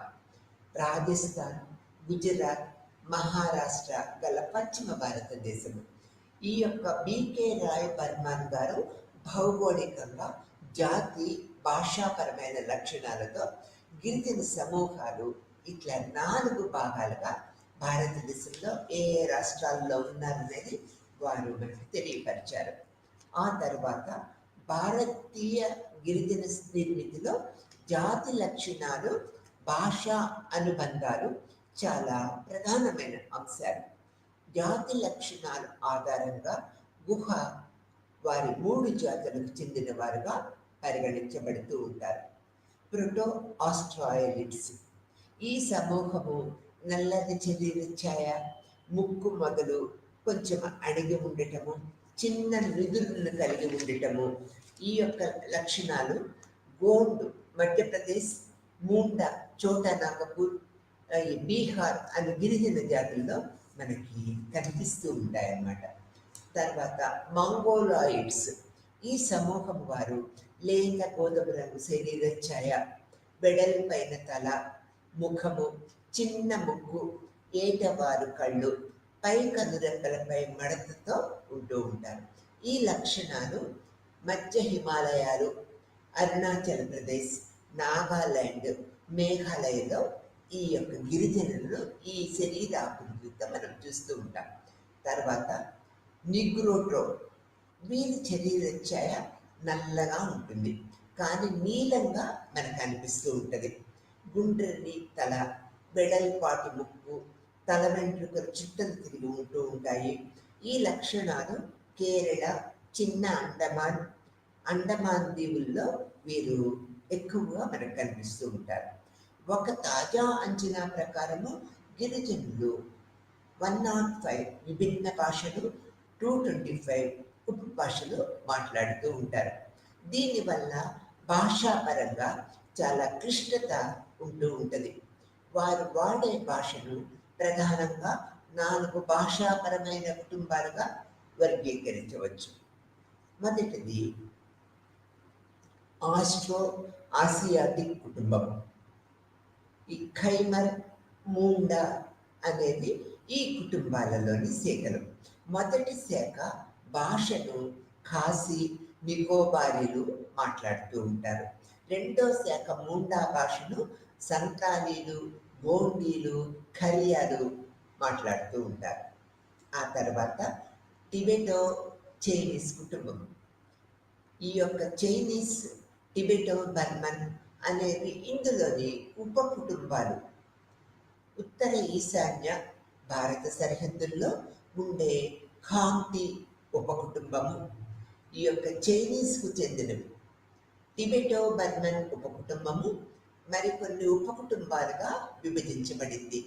నాగాలాండ్, డార్జిలింగ్లోని లెప్మా అనే గిరిజనులు ఈ భాషల్లోని ఇతర భాషలను కూడా మాట్లాడుతూ ఉంటారు. ఆ తర్వాత ఇండో యూరోపియన్ కుటుంబం. ఈ యొక్క హాజోంగ్, ఖిల్ గిరిజన భాషలు ఇందులో ఉంటూ ఉంటాయి. ఆ తర్వాత ద్రవిడ కుటుంబం. మైసూరులోని ఎరువ, చోటా నాగపూర్లోని బోరాన్ భాషలు ఈ కోవలోకి వస్తాయి. ఇవి ఈ యొక్క భాషాపరమైన కుటుంబాలుగా భారతదేశంలో వీటిని వర్గీకరిస్తూ ఉంటాం. ఆ తర్వాత ఈ యొక్క ట్రైబల్ యొక్క ఆర్థిక నిర్మితి ఏ విధంగా ఉంటుందో మనం ఇప్పుడు తెలుసుకుందాం. అటవీ సంపద, ఆహార సేకరణ, పోడు లేదా మారకపు వ్యవసాయము, స్థిర వ్యవసాయము, వ్యవసాయ కూలి, పశు పోషణ, గృహ పరిశ్రమలు గిరిజనులకు ప్రధానమైన వృత్తులు. భారతీయ గిరిజన ఆర్థిక వ్యవస్థాపన ప్రధాన లక్షణాలు ఈ క్రింది అని చెప్పుకోవచ్చు. మొదటిది సాంకేతిక పరికరాలు లేకుండా ఉత్పత్తి వినియోగము. సాంకేతిక పరికరాలు తగినంతగా లేనందువల్ల ఉత్పత్తిలో ఎక్కువ నష్టం వాటిల్ని తక్కువ ఉత్పత్తి వస్తూ ఉంటుంది. వ్యవసాయము, ఇతర ఉత్పత్తులు చేయటానికి గిరిజనులకు తగినంతగా సాంకేతిక పరికరాలు, శాస్త్రీయ విజ్ఞానము లేనందువల్ల వారు వినియోగం కొరకే పండిస్తూ ఉంటారు. అంటే జీవనాధార ఆర్థిక వ్యవస్థ అని చెప్పుకోవాలి. అందుకే గిరిజనులు ఎంత కష్టపడినా పేదవారుగానే మిగిలిపోతూ ఉంటారనేది కూడా మనం ఇక్కడ గమనించవలసిన విషయం. తర్వాత మతము, ఇంద్రజాలాన్ని ఆర్థిక కార్యకలాపాలతో మిళితం చేసుకుంటూ ఉంటారు. గిరిజనులు నివసించే సహజ వాతావరణంలో ఆర్థిక, మతపరమైన, ఇంద్రజాలిక కార్యకలాపాల్లో ఎటువంటి తేడాలు ఉండవు. అందుకే వారు వాటన్నిటినీ మిళిమితము చేస్తూ ఉంటారు. ఆర్థిక కార్యకలాపాలలో కూడా మతము, ఇంద్రజాలాన్ని ఆర్థిక ఫలితాలు పొందటానికి వినియోగిస్తూ ఉంటారు. ఆ తర్వాత మారకము, నియమబద్ధమైన మార్కెట్లు, లాభాలు లేకపోవడం. వస్తువుల విలువలు కట్టడానికి లేదా మార్పిడికి కానీ గిరిజన సమాజాల్లో సాధారణంగా డబ్బు వాడకం అనేది జరగదన్నమాట. వారి సమాజాల్లో ఆర్థిక మార్పిడులకు సంబంధించిన బ్యాంకులు ఉండవు. వారు బయట ప్రపంచంతో వస్తు మార్పిడి చేయటము చాలా అరుదుగా ఉంటుంది. పరిపూర్ణమైన పోటీ, గుత్తాధిపత్యము వంటి పరిస్థితులను కలిగి ఉండే నియమబద్ధమైన మార్కెట్ వారికి ఉండదు. గిరిజన ఆర్థిక వ్యవస్థాపనలో లాభాపేక్ష ఉండదు. దీనికి ప్రధాన కారణాలు రెండు. ఒకటి, వస్తు ధర నిర్ణయించడానికి డబ్బు మారకము ఎక్కువగా వినియోగించకపోవడం. రెండో పాయింట్కి వచ్చినట్లయితే వారిలో గల ఐక్యతా భావన ఆర్థిక కార్యకలాపాలతో ముడిపడి ఉండటం. ఐక్యతా భావన ఎక్కువగా ఉండదన్నమాట.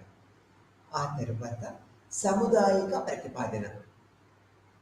ఈ యొక్క సముదాయిక ప్రతిపాదక ఏంటంటే గిరిజన సమూహాలలోని ఆర్థిక కార్యకలాపాల ప్రధాన లక్షణము సముదాయ విధులు నిర్వహించటము. గిరిజన సమాజాలలో ఆర్థిక కార్యకలాపాల వ్యవస్థాపన సహకారము పైన సముదాయంపై ఆధారపడి ఉంటుంది అనేది మనం ఇక్కడ తెలుసుకోవాల్సిన విషయం.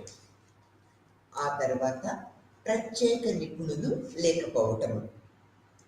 గిరిజన సమాజాల్లో ఆర్థిక వ్యవస్థాపనలోని వివిధ శాఖల్లో నిపుణులు లేనందువల్ల శ్రమ విభజన, నైపుణ్యత ఉండదనే చెప్పుకోవాలి. ఆస్తి భావన. ఆస్తిని గురించి ప్రతి గిరిజన సమాజాల్లో ఏదో ఒక భావన ఉంటుంది. ఒక వ్యక్తిగత కుటుంబానికి చెందిన సభ్యులు తాము తయారు చేసిన వస్తువులపై వారికి హక్కు ఉంటుంది. సరస్సులు, భూమి, అటవిక ప్రాంతాలపై సాముదాయిక హక్కును కలిగి ఉంటారు. అంటే అందరూ హక్కును కలిగి ఉంటారు అనేది అర్థం. తర్వాత గిరిజనుల యొక్క సామాజిక వ్యవస్థాపన ఎలా ఉంటుందో ఇప్పుడు మనం తెలుసుకుందాము. గిరిజన సమాజము మొత్తము బంధుత్వంపై ఆధారపడి ఉంటుంది. కేవలము బంధుత్వం మాత్రమే సామాజిక నిర్మితి మాత్రము కాదు. ఇది వారసత్వాన్ని, శ్రమ ఆధారిత విభజనకు, అధికార పంపకాలకు సంబంధించింది మాత్రమే. గిరిజన సమాజము చాలా చిన్నది. వారి సమాజ సంబంధాలకు అనుగుణంగా వారి దృష్టి ఉంటుంది. అయితే సంతాళ్ళు, గోండులు, భిల్ గిరిజనులు చాలా పెద్ద సంఖ్యలో ఉంటారు. తెగ సామాజిక నిర్మితి ఖండాలుగా విభజించబడిన వ్యవస్థతో ఉంటుంది. వీటి మధ్య సంబంధాలు చిన్న తరహాలో ఉంటూ ఉంటాయి. కాబట్టి ఈ వ్యవస్థలు స్వయం ప్రతిపత్తితో ఒకదానికొకటి స్వతంత్రముగా తమ ప్రాంతాలలో వ్యవహరిస్తూ ఉంటారనేది ఇక్కడ మనము గమనించవలసిన విషయం. కుటుంబ స్థాయి నుంచి తెగల స్థాయి వరకు గిరిజనులు జీవన సామాజిక సమూహము పరిమాణంగానే ఉంటూ ఉంటుంది. గిరిజనుల్లో కుటుంబము రకరకాలుగా ఉంటుంది. తల్లిదండ్రులు, వివాహం కాని పిల్లలతో కూడిన కుటుంబాన్ని కేంద్రక కుటుంబము అంటూ ఉంటారు. మరొకటి ఉమ్మడి కుటుంబము. కుటుంబాల మధ్య రక్త సంబంధాలు ఉంటే అది వంశక్రమానికి చెందిందిగా మనం చెప్పుకుంటాం. తల్లి వైపు నుంచి వంశక్రమం వస్తే దాన్ని మాతృవంశీయమని, అలాగే తండ్రి వైపు నుంచి రావటాన్ని పితృవంశీయమని చెప్పుకుంటూ ఉంటారు. గిరిజన గ్రామాలు కొన్ని పూర్తిగా ఒకే వంశపు వారితో కలిసి ఏర్పడి ఉంటాయి, లేదా బహువంశాల వారు కూడా ఇందులో అరుదుగా చూస్తూ ఉంటాం. చాలా వంశాలు కలిగిన సామాజిక సమూహం అంటే ఒక గోత్రానికి చెందిన వారని అర్థము. అది టోటమిక్ లేదా నాన్ టోటమిక్ కావచ్చు. గోత్ర వ్యవస్థాపన వివాహాలను నియంత్రిస్తూ ఉంటుంది. గోత్ర బహిర్వివాహాలను ఆమోదిస్తూ ఉంటుంది. గోత్రంలో ఉపగోత్రాలు కూడా ఉంటూ ఉంటాయి. కొన్ని గోత్రాలు కలిసి ఒక గోత్ర కూటమిగా లేదా ప్రాదేశిక సమూహముగా ఏర్పడవచ్చు. కొన్ని గోత్ర కూటములు కలిసి ఒక దిశాఖగా ఏర్పడవచ్చు. గిరిజన సముదాయాలు కొన్ని ఉపతెగలుగా చీలి లేదా ఇతర తెగలు చీలకుండా కూడా ఉంటూ ఉంటాయి అనేది మనం గమనిస్తూ ఉంటాం. బంధుత్వము గిరిజన సామాజిక నిర్మితిలో ప్రధాన అంశము. బంధుత్వము రక్త సంబంధము లేదా వివాహము ద్వారా ఏర్పడుతూ ఉంటుంది. ప్రతి సంబంధము ఒక ప్రత్యేక ప్రవర్తనతో కూడుకొని ఉంటుంది. అది ప్రాథమిక బంధువుల మధ్య ప్రవర్తనను నియంత్రిస్తూ ఉంటుంది. వీటిని బంధుత్వ ఆచరణలు అంటారు. అటువంటివి కొన్ని ఉదాహరణగా మనం తెలుసుకున్నాము. క్రమమైన మార్కెట్లు, లాభాలు, కరెన్సీ ఉండదన్నమాట. వస్తు ధరలు నిర్ణయించుట, వస్తు మార్పిడికి గిరిజనులు సాధారణంగా ధనాన్ని వాడరు. గిరిజన సమాజాల్లో ఆర్థిక కార్యకలాపాలకు నడపటానికి బ్యాంకులు ఉండవు. క్రమబద్ధమైన మార్కెట్ లేనందున వ్యాపార పోటీ, గుత్తాధిపత్యము ఉండదు అని మనం చెప్పుకోవచ్చు. ఆర్థిక కార్యకలాపాలకు సముదాయమే ప్రాతిపదిక. సముదాయ సేవలను సమకూర్చుకోవటమే గిరిజన ఆర్థిక వ్యవస్థ ముఖ్య ఉద్దేశము. సహకారము, సముదాయ భావనపై మాత్రమే అనేక ఆర్థిక కార్యకలాపాలు ఆధారపడి ఉంటూ ఉంటాయి. ఆస్తి భావన. ప్రతి గిరిజన సమాజంలో వ్యక్తిగత ఆస్తి భావన మనకి కనిపిస్తూ ఉంటుంది. ఒక వ్యక్తి తాను తన కుటుంబ ఉత్పత్తి చేసిన వస్తువులపై హక్కు పొందగలుగుతాడు. అయినా చిన్న నీటి వనరులపై, భూములపై, అడవిపై సముదాయమే ఉమ్మడి యాజమాన్యాన్ని నిర్వహిస్తూ ఉంటుంది అనేది కూడా మనం గుర్తుపెట్టుకోవాలి. నిషిద్ధ సంబంధాలు. ప్రతి సమాజంలో ఏదో ఒక రూపంలో దీన్ని పాటిస్తూ ఉంటారు. అంటే ఇద్దరు ప్రాథమిక బంధువుల మధ్య దూరము పాటించాలి. ఉదాహరణకు తీసుకున్నట్లయితే మామ, కోడలు. ఎందుకంటే దగ్గరి రక్త సంబంధంతో బంధువులతో లైంగిక సంబంధాన్ని నిషేధించడాన్ని ఇలా పాటిస్తూ ఉంటారు. అండమాన్ నికోబార్ దీవుల్లోని గిరిజనుల్లో పెద్దన్నయ్య తన చిన్న తమ్ముడు భార్యతో మాట్లాడరు. రెడ్ క్లిఫ్ బ్రౌన్ అనే సామాజిక శాస్త్రవేత్త దీనికో చక్కని హేతుబద్ధమైన సమకాలీనైన వివరణ కూడా మనం ఇచ్చారు. తర్వాత పరిహాస బంధుత్వాలు. ఇందులో వెక్కిరించటము, అల్లరి పట్టించిన తప్పు ఉండదు. ఈ సంబంధాల వల్ల ఎక్కువగా పరిచయాలు పెరుగుతాయి. కొన్ని సందర్భాలలో ఈ పరిహాసాలు దూషణకు, అసభ్యత, అశ్లీల సింగ్రానికి సూచనగా, హేళనగా కూడా మనము పరిగణిస్తూ ఉంటామన్నమాట. ఆ తర్వాత ఈ యొక్క పద్ధతులు వదిన, మరిది, భార్య, భర్తల మధ్య కాకుండా ఈ పరిహాస బంధుత్వాలు ఈ యొక్క బైగా తెగల్లో తాత, అవ్వలు, మనుమరాండ్రుల మధ్య కూడా ఏర్పడి ఉంటూ ఉంటాయి. చోటా నాగపూర్లోని హో తెగల్లో కూడా విభిన్నమైన పరిహాస సంబంధాలు మనం చూస్తూ ఉంటాం. ఈ సంబంధాలు సమానత్వము, అన్యోన్యతను సూచిస్తాయని మంజుదార్ అనే సామాజిక శాస్త్రవేత్త తెలియపరిచారు. ఒక వ్యక్తి, అతని భార్య, సోదరి అంటే మరదల మధ్య పరిహాస సంబంధాలు కొన్ని సందర్భాలలో లైంగిక సంబంధానికి అవకాశము సూచిస్తూ ఉంటుంది.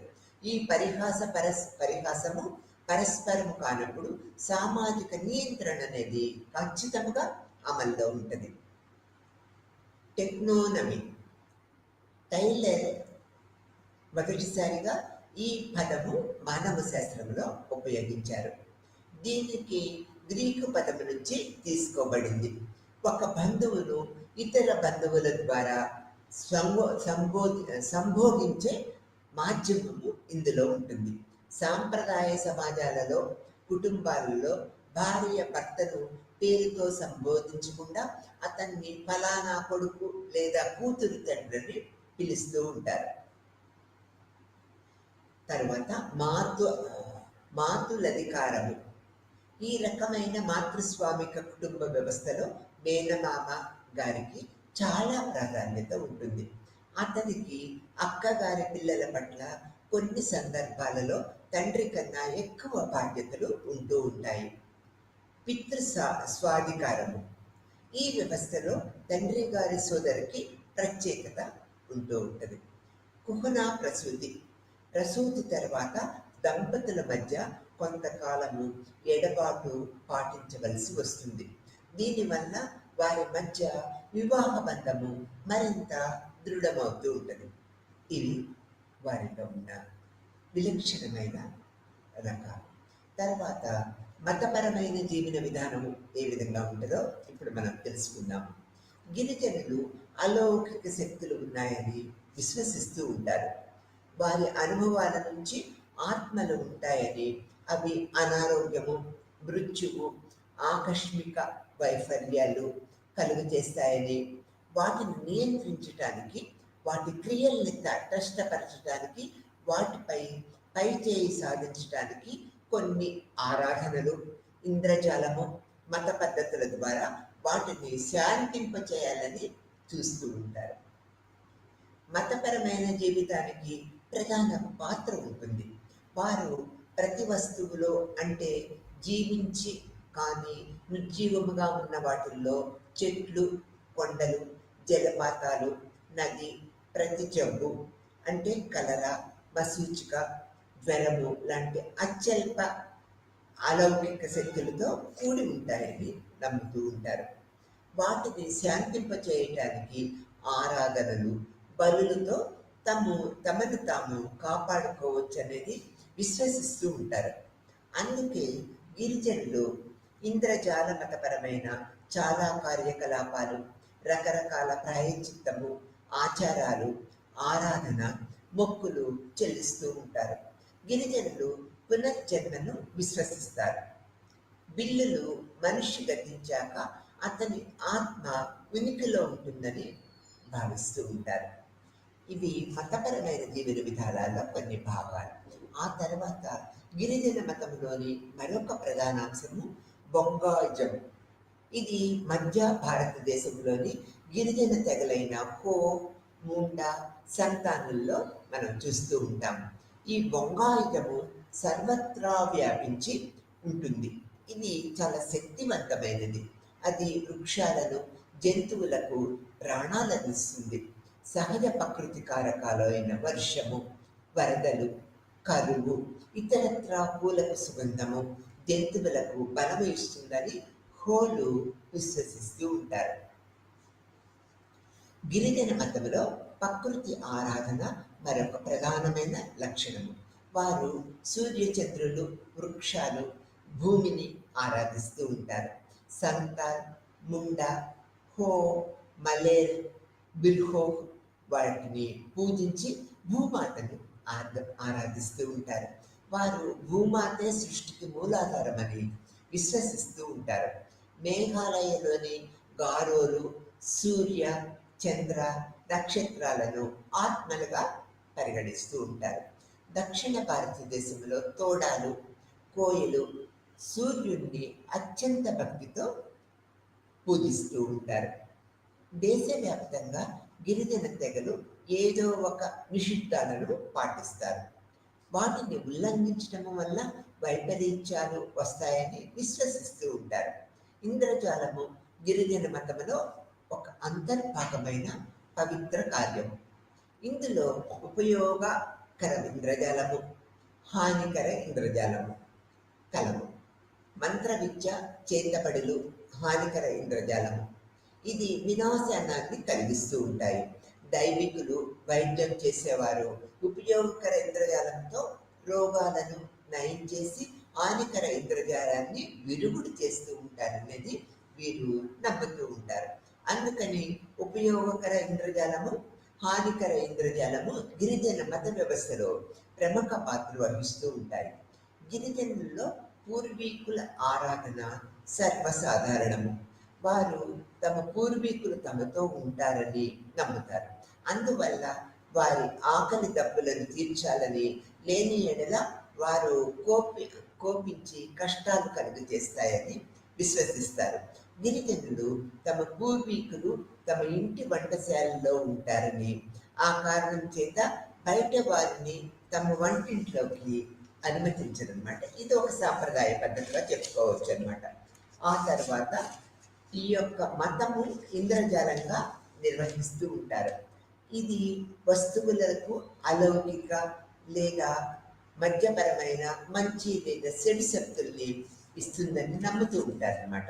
ఈ విధమైన భావనలలో వీరు ఒక ఆకు, ఈక, కొమ్ము లేదా రాతిని అదృష్ట వస్తువులుగా భావిస్తూ ఉంటారు.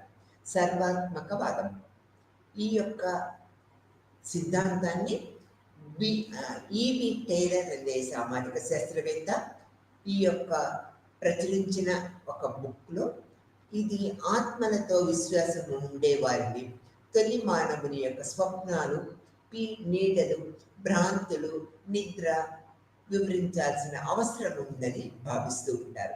టోటం అనేది ఒక జంతువు లేదా వృక్షము, జాతి, సర్వాత్మకవాదము పొడిగించే టోటమిజము. టోటెం గిరిజన వ్యవస్థాపనకు సంబంధించిన ఒక జంతువు లేదా అరుదుగా వృక్షానికి ఇచ్చే ఒక నామము. గోత్రనామముగా మారి తెగనామముగా, దాన్ని శక్తి చిహ్నముగా, తెగ గుర్తింపుగా దారితీస్తూ ఉంటుంది. ఈ గిరిజనుల్లో తెగ, శక్తి, జంతుత్రయముగా మారి అవిచ్ఛిన్నంగా ఇవి కొనసాగుతూ ఉంటుంది అనేది మనం చెప్పుకోవచ్చు.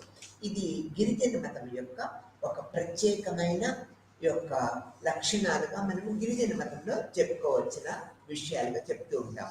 తర్వాత గిరిజనులు అనేక రకమైన కష్టాలు, నష్టాలు పడుతూ ఉంటారు. ఇంతకుముందు చెప్పుకున్నాం. ఎలా అని సాంకేతికత లేవలేకపోవటం, సాంకేతిక పరిస్థితులు వారు కలిగి ఉండకపోవడం. ఆ తర్వాత జీవనోపాధికి ప్రాప్యతకు సంబంధించిన సమస్యలు గిరిజనుల్లో ఎలా ఉన్నాయో తెలుసుకున్నాము. గిరిజన ప్రజల జీవనోపాధికి సాప్యత ప్రాప్యత రంగాల సంస్థాగత మరియు ప్రభుత్వ ఆధారితంగా ఉంటూ ఉంటుంది. వారు వారి జీవనోపాధి వనరులను మెరుగుపరచడమే కాకుండా ప్రధాన సమంతిలో వారిని ఇతర వ్యక్తులకు చేరువ చేయడానికి ప్రభుత్వము నిరంతరము ప్రయత్నిస్తూ ఉంటుంది. ఈ కమ్యూనిటీలకు వారి స్థిరమైన సామాజిక ఆర్థిక అభివృద్ధికి అవకాశాలు అందించడానికి వ్యవసాయ, అటవీ మరియు అభివృద్ధి విధానాలతో సహా ప్రభుత్వ విధానాలు కీలకమైనవిగా చెప్పుకోవచ్చు. దీనివల్ల గిరిజనుల యొక్క జీవనోపాధికి సంబంధించిన అనేక యొక్క సమస్యలను తీర్చడానికి ప్రభుత్వము నిరంతరము పాటుపడుతూ ఉంటుంది.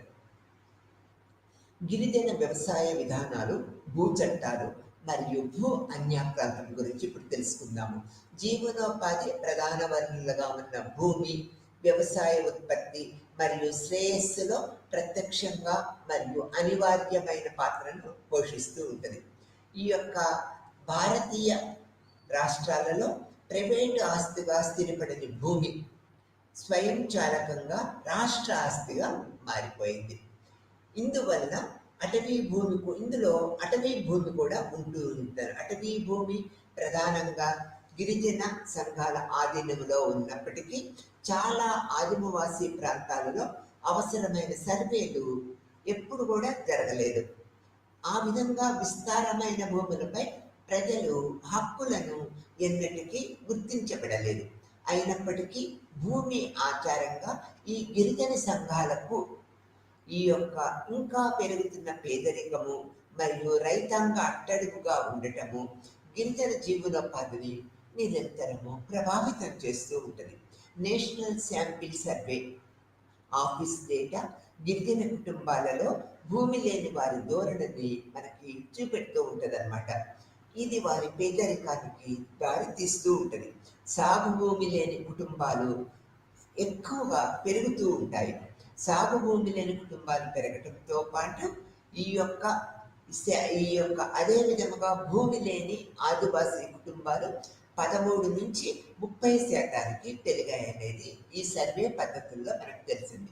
మరియు భూమి లేని కుటుంబాలు ఇదే కాలంలో 16 నుంచి 24% పెరిగాయనేది కూడా మనము అనేక సర్వేలలో ద్వారా తెలుసుకుంటూ ఉన్నాము. తర్వాత తెగలు మరి అటవిక ప్రాంతం గిరిజనులకి ఏ విధంగా ఉంటుందో చూద్దాము. గిరిజనేతర వ్యవసాయ వర్గాలలో పోలిస్తే చాలా గిరిజన సమూహాలు వ్యవసాయము మరియు అడవి నుంచి జీవనోపాధి పొందుతూ ఉంటారనేది మనకు తెలిసిన విషయమే. వారు అడవిపై ఆధారపడటము వివిధ ప్రయోజనాలకు ఉపయోగపడుతూ ఉంటుంది. ఈ కార్యకలాపాలతో అడవితో దగ్గర సంబంధాన్ని కలిగి ఉంటారు.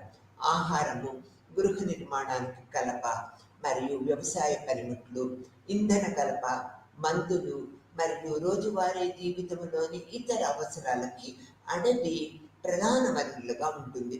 అడవి నుంచి ఆకులు, పండ్లు, పువ్వులు, వేర్లు, దుంపలు మరియు గిరిజనులు తక్కువ ఆహారానికి ముఖ్యమైన అనుబంధంగా ఇవి ఉంటూ ఉంటాయి. ముఖ్యంగా వర్షాకాలము మరియు కరువు కాలంలో అడవి పండ్లు, చెర్రీలు మరియు తేనెను సేకరించి తింటూ ఉంటారు. ఈ యొక్క వ్యవసాయము మరియు షిప్పింగ్ సాధనాలను తయారు చేయడానికి వెదురు మరియు కలప అవసరం అవుతూ ఉంటుంది. మూలికలు అనే వ్యాధులకు మందులు చిహ్నాలుగా వాడుతూ ఉంటారు. నూనె మరియు సబ్బులు కూడా అడవి నుంచి వీరు సేకరిస్తూ ఉంటారు. వాస్తవానికి గిరిజనులు ఆహార అవసరాలలో 50 నుంచి 80% వరకు అడవి ద్వారా పొందుతూ ఉంటారనేది మనం తెలుసుకోవచ్చు. ఆ తర్వాత వలస పాలనలో 19వ శతాబ్దం మధ్యలో అనేక నిబంధనలు ఆమోదించబడ్డాయి. పర్యావరణ కారణము దృష్ట్యా అడవులను రక్షించటము మరియు పునరుత్పత్తి చేయటము మరియు ఆదాయము మరియు సామ్రాజ్య ప్రయోజనాల కోసము స్థిరమైన ప్రాతిపదికన కలప ఉత్పత్తిని సులభతరం చేయటము లక్ష్యంగా పెట్టుకున్నారు. అడవులు మరియు అడవి ఉత్పత్తులు నిర్వహణకు సంబంధించి చట్టాలను 1927లో భారతీయ అటవీ చట్టంలో ఏకీకృతము చేశారు. దీని ఫలితంగా ఇంధన కలప మరియు వెదురును తొలగించడంపై పెద్ద ఎత్తున పరిమితి విధించబడింది మరియు సాగును మార్చడము నిషేధించబడింది. అనేక సందర్భాలలో మేత భూములను రిజర్వు చేయని మరియు రక్షిత అడవులలో చేర్చారు. తద్వారా ప్రస్తుతము మేతను ఏర్పాట్లు తీవ్రంగా ప్రధాన సమస్యగా ఏర్పడింది గిరిజనులకి. ఈ అటవిక చట్టాల వల్ల వీరు అనేక రకమైన కష్ట నష్టాలను ఎదుర్కొన్నారు.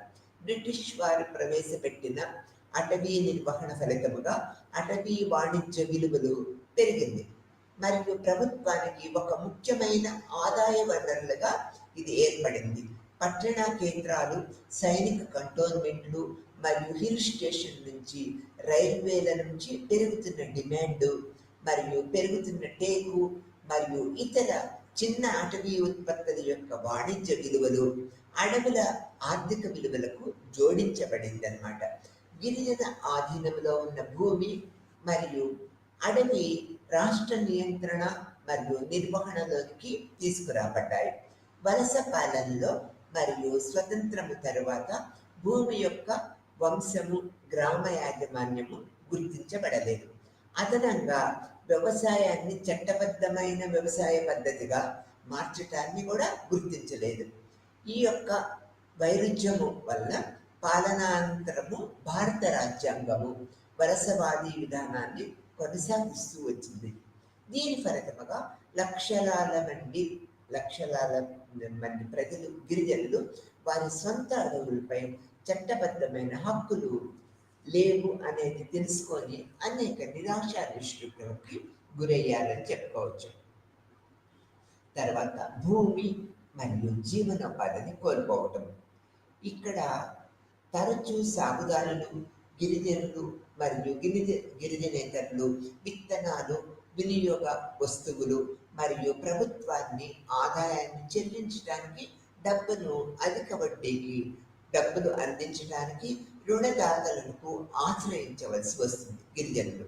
అందువల్ల అధిక వడ్డీకి డబ్బులు అందించడానికి అధిక వడ్డీ రుణభారము పెరగడము మరియు సాగు కోసం భూమిని అప్పు ఇచ్చే తరగతులకు బదిలీ చేసే ధోరణి కూడా పెరిగిపోయిందనమాట. ఈ విధంగా మనీ లెండింగ్, ట్రేడింగ్ మరియు మద్యం అమ్మకం యొక్క ఉమ్మడి కార్యకలాపాల ద్వారా పెద్ద మొత్తంలో భూమి మరియు బందిపోటు సంపద సేకరించే శక్తివంతమైన వర్గము ఉద్భవించింది. ఈ ధోరణికి గిరిజనులు, బందిపోటు కార్మికులు మరియు కౌలుదారుల స్థితిని తగ్గించింది అని మనం చెప్పక తప్పదు. ఈ విధంగా తక్కువ జీవనోపాధి నుంచి గిరిజనులు తమ మనుగడ కోసము పూర్తిగా భూస్వామిపై ఆధారపడి ఉన్నారు.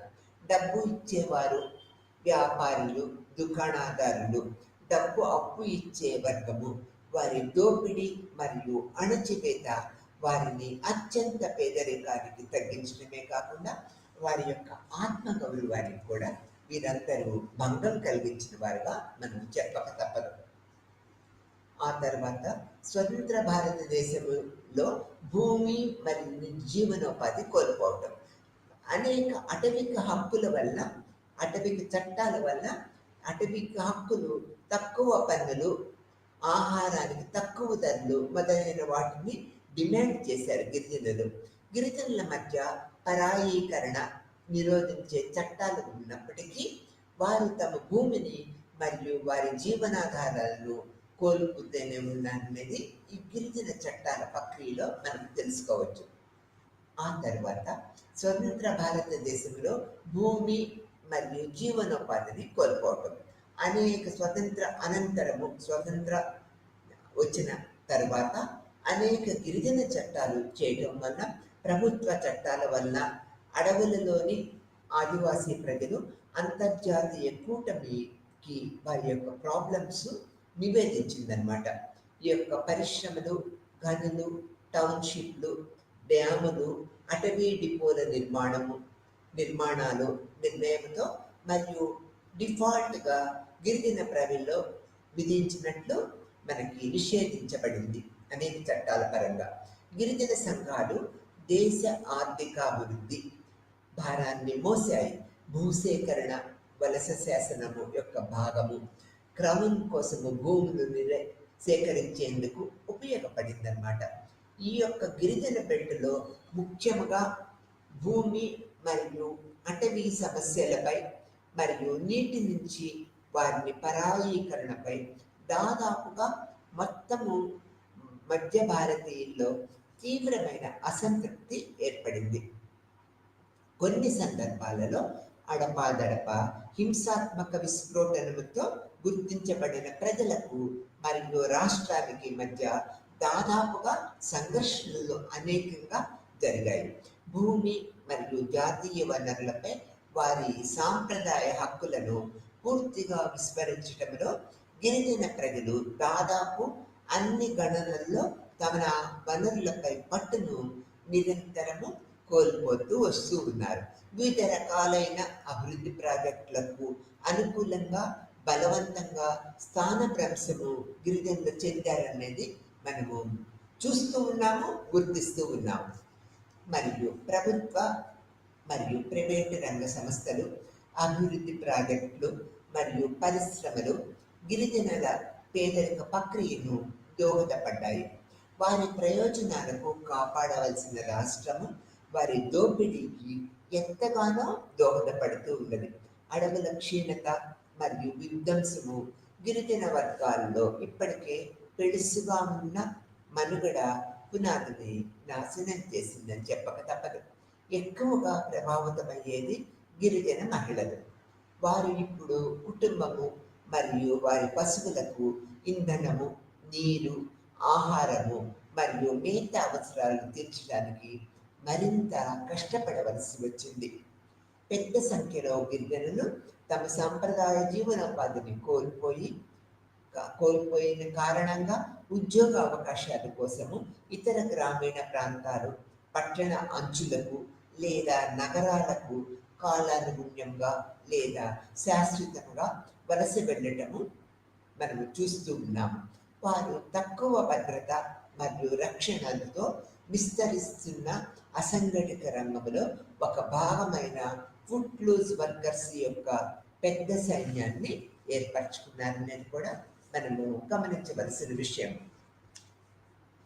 ప్రపంచీకరణ మరియు సరళీకరణ విధానము ఆదివాసీలు వారి సహజ వనరుల నుండి దూరము చేసే ప్రక్రియను వేగవంతం చేసింది మరియు వారి ఎక్కువ అబద్ధతను సృష్టించింది. జాతీయ, ప్రాంతీయ మరియు స్థానిక సరిహద్దుల్లో మానవ వనరులు, వస్తువులు, ఆర్థిక మరియు సాంకేతిక పరిజ్ఞానం యొక్క స్వేచ్ఛా తరలింపు ఈ సంఘాలను ప్రతికూలంగా ప్రభావితం చేసింది అనేది మనం చెప్పక తప్పదు. బినామీ లావాదేవీల ద్వారా గిరిజనులు భూమిని సేకరిస్తూ ఉన్నారు. Sahara housing limited tourism project కోసము మహారాష్ట్రలోని 3700 ఎకరాల గిరిజనులు మరియు అటవిక ప్రాంతంలో ఈ యొక్క 3760 ఎకరాలను ఈ యొక్క Sahara housing limited tourism project కోసము ఇది లాగు వేసుకున్నారనేది చెప్పక తప్పదు.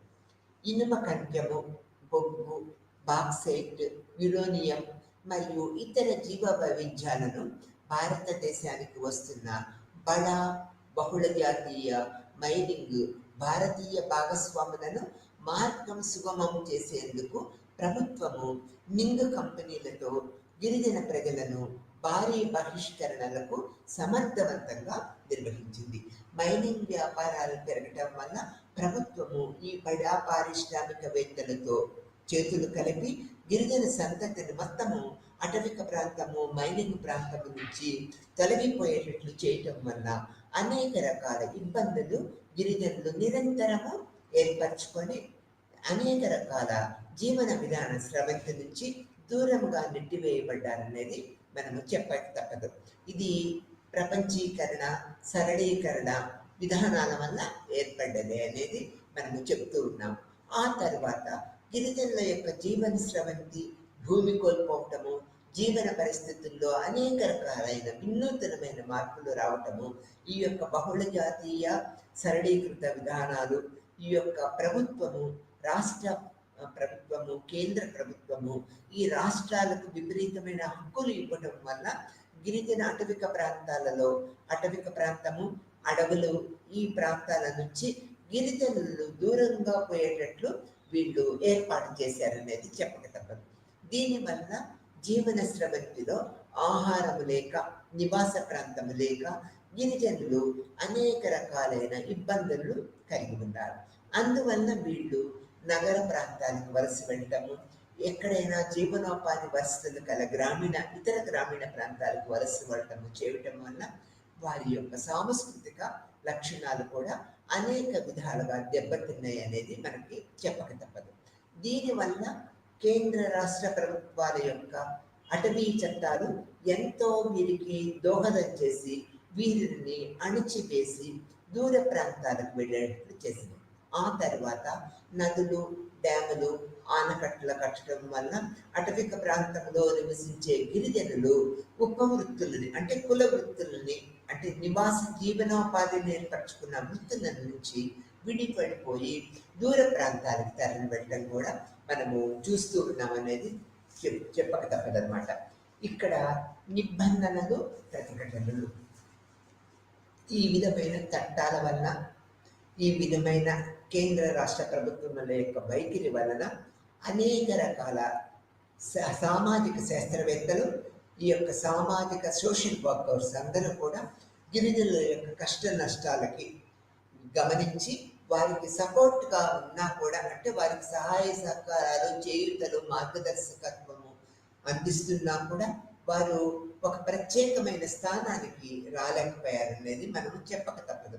పారిశ్రామికీకరణ యొక్క ప్రభావము విపరీతంగా ఉన్నది.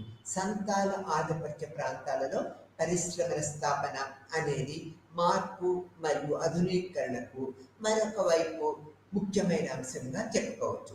ఈ పరిశ్రమలు విద్యావంతులు మరియు నిరక్షరాస్యులకు ఉద్యోగాలు అందిస్తూ ఉన్నాయి మరియు చలనశీలతకు కొత్త మూలాన్ని అందించాయి. అంతేకాకుండా ఈ పరిశ్రమలు ఒకటి లేదా మరొకటి లేదా మతపరమైన ఆధిపత్యము విముక్తి పొందుతూ ఉన్నాయి. వారు కులరహిత మరియు వర్గరహిత వృత్తిని నిరంతరము ప్రోత్సహిస్తూ ఉన్నారన్నమాట. వారిలో పెద్ద సంఖ్యలో సంతాలు ఉద్యోగాలు పొందారు. ఈ పరిశ్రమలు స్థానిక గిరిజనులకు నియమించటము ప్రజలు తమ సాంప్రదాయ సంబంధాలను మరింత సుస్థిరం చేసుకునేందుకు అవకాశం కూడా కల్పించింది.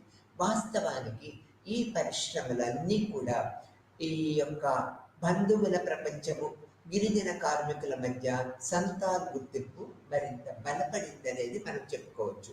నిబంధనలు, ప్రతిఘటన మరియు దేశంలో ఎదుర్కొంటున్న పర్యావరణ సమస్యలపై, ముఖ్యంగా మన అటవీ వనరుల క్షీణతపై ఆలస్యంగా అవగాహన పెరిగింది. లేమి మరియు వనరులు మరియు అధికారము అందుబాటులో లేకపోవటం వల్ల పోరాడుతున్న గిరిజన సమూహాల మధ్య సంఘర్షణ మరియు ఉద్రిక్తలు పెరుగుతూ ఉన్నాయన్నమాట. ఆదివాసీ హక్కులకు నెరవేర్చే పని మరియు వారి సహజ వనరులపై వారి నియంత్రణ కోల్పోవటము గిరిజన అటవీ సంఘాల నుంచి తీవ్రమైన పరిస్పందన రేకెత్తించింది. దీనివల్ల 1916 మరియు 1921లో విస్తృతమైన సామాజిక ఉద్యమాలు ఎన్నో జరిగాయనేది చెప్పక తప్పదన్నమాట. మొదటి సహాయ నిరాకరణ ఉద్యమంలో సమానంగా గార్వాల్ మరియు కుమావోస్లోని పెద్ద ప్రాంతాలను చుట్టుముట్టింది. ఈ పెరుగుదల ప్రభుత్వము పెద్ద అటవిక ప్రాంతాల రిజర్వులను చేయవచ్చింది. అటవీ ఆంక్షల కారణంగా గిరిజన ప్రజల్లో నెలకొన్న అసంతృప్తి, అటవీ సంరక్షణలో అటవీ శాఖను సహకరించడానికి గ్రామస్తులు ఇష్టపడకపోవడం ద్వారా వారి అభిప్రాయాలను ఎన్నో రకాలుగా వ్యక్తమయ్యాయనేది మనం చెప్పుకోక తప్పదన్నమాట. ఆ తర్వాత భూమి సమస్యలపై కొత్త రకాల పోరాటాలు, గిరిజన అశాంతి, ఇవన్నీ కూడా మనము ప్రముఖంగా పేర్కొనవలసిన విషయాలు. ఈ విధమైన పద్ధతుల్లో ఈ యొక్క గిరిజన తెగల్లో ఈ భూమి కోల్పోవటము, నివాస అవసరాలు కోల్పోవటము, డ్యాములు, రాష్ట్ర ప్రభుత్వము, కేంద్ర ప్రభుత్వ చట్టాల వల్ల వారి జీవిత విధానాల్లో అనేక రకాల మార్పులు సంభవించినాయి.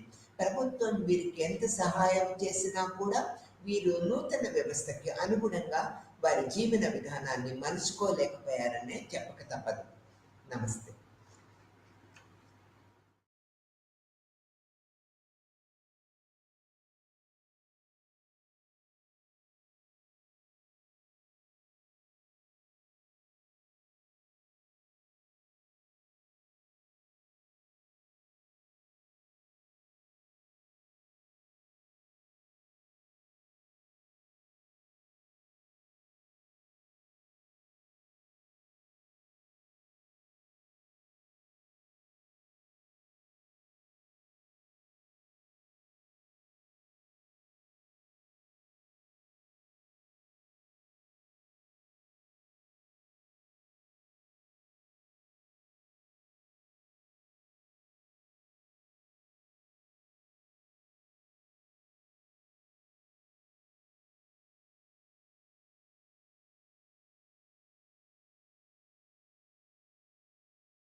নমস্কাৰ, সকলোকে প্ৰীতি আৰু সম্ভাষণ জনাই আজিৰ আলোচনাটো আগবঢ়াইছোঁ।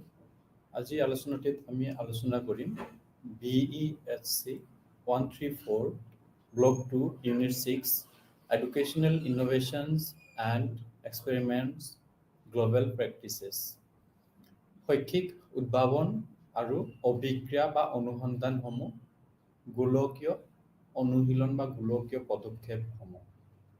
এই অধ্যায়টিত আমি শৈক্ষিক উদ্ভাৱনসমূহৰ গোটেই বিশ্বত কেনেদৰে নতুন নতুন উদ্ভাৱনসমূহ ফলপ্ৰসূতা লাভ কৰিছে, কেনেদৰে নতুন নতুন উদ্ভাৱনসমূহ প্ৰয়োগ কৰা হৈছে, ব্যৱহাৰ কৰা হৈছে, সেই বিষয়ে আমি আলোচনা কৰিম। ইয়াৰ আগৰ অধ্যায়টিত আমি ভাৰতীয় পদক্ষেপসমূহ, ভাৰতীয় অনুশীলনখিনি আমি আলোচনা কৰিলোঁ। এই অধ্যায়টিত আমি গোলকীয় অনুশীলনখিনি গোটেই বিশ্বত কি কি পদক্ষেপ গ্ৰহণ কৰা হৈছে, কি কি অনুশীলন কৰা হৈছে শৈক্ষিক উদ্ভাৱনৰ লগত জড়িত হৈ থকা বিভিন্ন দিশসমূহ, সেই বিষয়ে আমি আলোচনা কৰিম। প্ৰথমে কৈছে শিক্ষাৰ ক্ষেত্ৰত যদি আমি চাওঁ দ্ৰুত বিকাশ হৈ আছে শিক্ষাৰ ক্ষেত্ৰখনত। লাষ্ট যদি আমি 20 বছৰ বা লাষ্ট 50 ইয়াৰ্ছ যদি চাওঁ, শিক্ষাৰ ক্ষেত্ৰত দ্ৰুত গতিত বৃদ্ধি হোৱা আমি দেখিবলৈ বিভিন্ন ক্ষেত্ৰত, শিক্ষাৰ পদ্ধতিৰ ক্ষেত্ৰতে হওক, শিক্ষাৰ বিভিন্ন নীতিৰ ক্ষেত্ৰতে হওক, নতুন নতুন তথ্যৰ ক্ষেত্ৰতে হওক, নতুন নতুন বিষয়বস্তু পাঠ্যক্ৰমত অন্তৰ্ভুক্ত হোৱাৰ ক্ষেত্ৰতে হওক, বিভিন্ন ক্ষেত্ৰত আমি দেখিবলৈ পাই আছো যে শিক্ষাৰ ক্ষেত্ৰখনত দ্ৰুতগতিত বিকাশ হৈছে আৰু ইয়াৰ ফলশ্ৰুতিত শিক্ষাৰ পৰিসৰটো লাহে লাহে বৃদ্ধি হৈ গৈ আছে। শিক্ষাৰ পৰিসৰটো বৃদ্ধি হৈ এখন ৰাষ্ট্ৰৰ পৰা ইয়াৰ পৰিসৰ বৃদ্ধি হৈ আন্তৰ্জাতিক পৰ্যায়লৈ প্ৰসাৰিত হোৱা আমি দেখিবলৈ পাওঁ। গতিকে শিক্ষাৰ ক্ষেত্ৰখন লাহে লাহে প্ৰসাৰিত হৈছে, বৃদ্ধি হৈ কেৱল এখন ৰাষ্ট্ৰৰ মাজত সীমাবদ্ধ হৈ নাথাকি আন্তৰ্জাতিক বা আন্তঃৰাষ্ট্ৰীয় পৰ্যায়লৈ শিক্ষাৰ বিভিন্ন দিশসমূহ সম্প্ৰাৰিত হৈ ইয়াৰ পৰিসৰ বৃদ্ধি হোৱা আমি দেখিবলৈ পাইছোঁ। আৰু এই পৰিসৰটো লাহে লাহে বৃদ্ধি হোৱাৰ ফলতে যেতিয়া শিক্ষা এখন ৰাষ্ট্ৰৰ পৰা বেলেগ এখন ৰাষ্ট্ৰলৈ সিঁচৰিত হ'ব, সেই ধাৰণাটোৱে পিছলৈ কি কৰিলে যে গোলকীয়কৰণৰ ধাৰণাটো বা বিশ্বায়নৰ ধাৰণাটো শিক্ষাৰ ক্ষেত্ৰতো আহি পৰিলে আৰু শিক্ষাৰ ক্ষেত্ৰত অহাৰ লগে লগে শিক্ষাৰ ক্ষেত্ৰখনত এক নৱজাগৰণৰ সৃষ্টি হ'ল, এক নতুন দিশৰ সূচনা হ'ল। বিশ্বায়নে যেতিয়া শিক্ষাৰ ক্ষেত্ৰখনকো ইয়াৰ পৰিসৰ ভিতৰত সামৰি ল'লে, বিশ্বায়নৰ প্ৰভাৱ যেতিয়া শিক্ষাৰ ক্ষেত্ৰখনতো পৰিলে, শিক্ষাৰ ক্ষেত্ৰখনত পৰাৰ লগে লগে শিক্ষাৰ ক্ষেত্ৰখনত এক নতুন জাগৰণৰ সৃষ্টি হয় আৰু সেই জাগৰণেই শিক্ষাৰ ক্ষেত্ৰখনক এক নতুন ৰূপত উপস্থাপিত কৰিবলৈ সক্ষম হয়। গতিকে শিক্ষাৰ নতুন নতুন উদ্ভাৱনসমূহ যেতিয়া আমি দেখিবলৈ পাওঁ, সেই নতুন নতুন উদ্ভাৱনসমূহ কেৱল এখন ৰাষ্ট্ৰৰ মাজত, এখন দেশৰ মাজত সীমাবদ্ধ হৈ নাথাকি সেই উদ্ভাৱনসমূহ অন্য ৰাষ্ট্ৰ বা অন্য দেশলৈও সিঁচৰিত হয়, প্ৰসাৰিত হয় আৰু এনেদৰে প্ৰসাৰিত হোৱাৰ ফলতে বিশ্বায়নৰ ধাৰণাটো শিক্ষাৰ ক্ষেত্ৰতো অতি ক্ষিপ্ৰতাৰে প্ৰয়োগ হোৱা আমি দেখিবলৈ পাওঁ। গতিকে বিশ্বায়নৰ ফলত শিক্ষাৰ ক্ষেত্ৰত নতুন নতুন উদ্ভাৱনসমূহ, নতুন নতুন দিশসমূহ শিক্ষাৰ ক্ষেত্ৰত আহিছে আৰু সেই দিশসমূহ দ্ৰুতগতিত শিক্ষাৰ গোটেই ধাৰণাটোক দ্ৰুতগতিত প্ৰসাৰিত হৈ উঠিছে।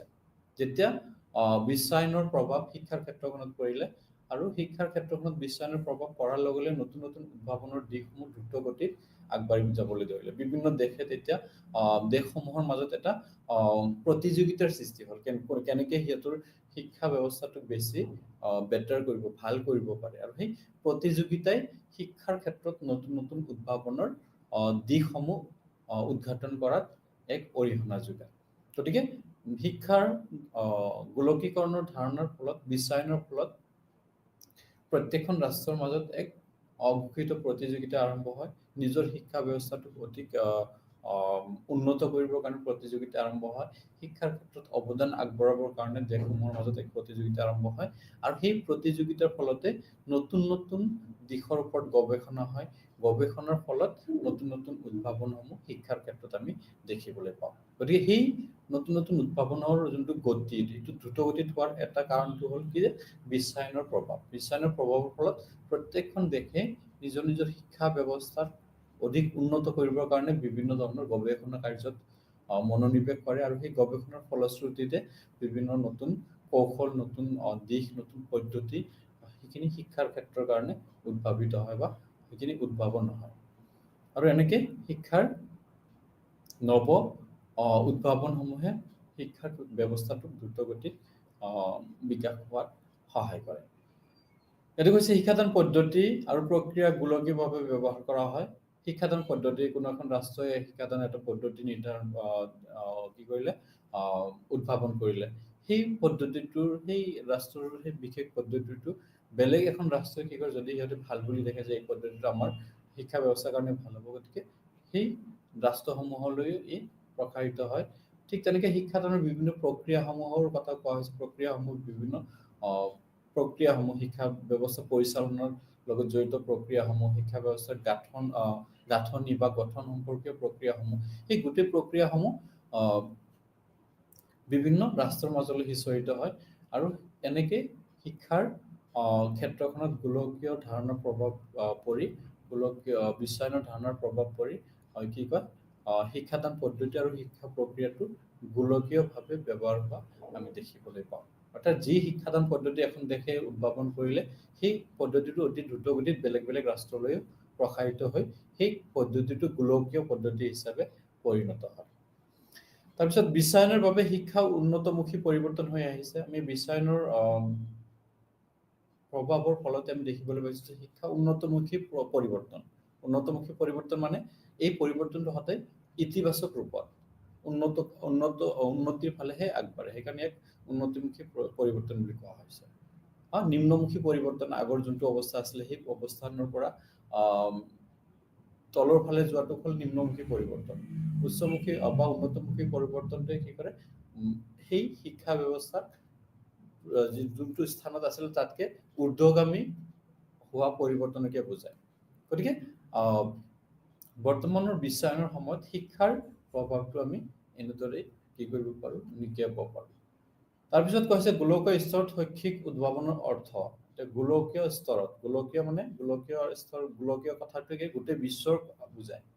গোলকীয় শব্দটোৱে গোটেই বিশ্বক ইয়াতে প্ৰতিপন্ন কৰে। গতিকে গোটেই বিশ্বৰ স্তৰত, পৰিপ্ৰেক্ষিতত, পৰ্যায়ত শৈক্ষিক উদ্ভাৱনৰ অৰ্থটো কি, সেই বিষয়ে ইয়াতে আলোচনা কৰা হৈছে।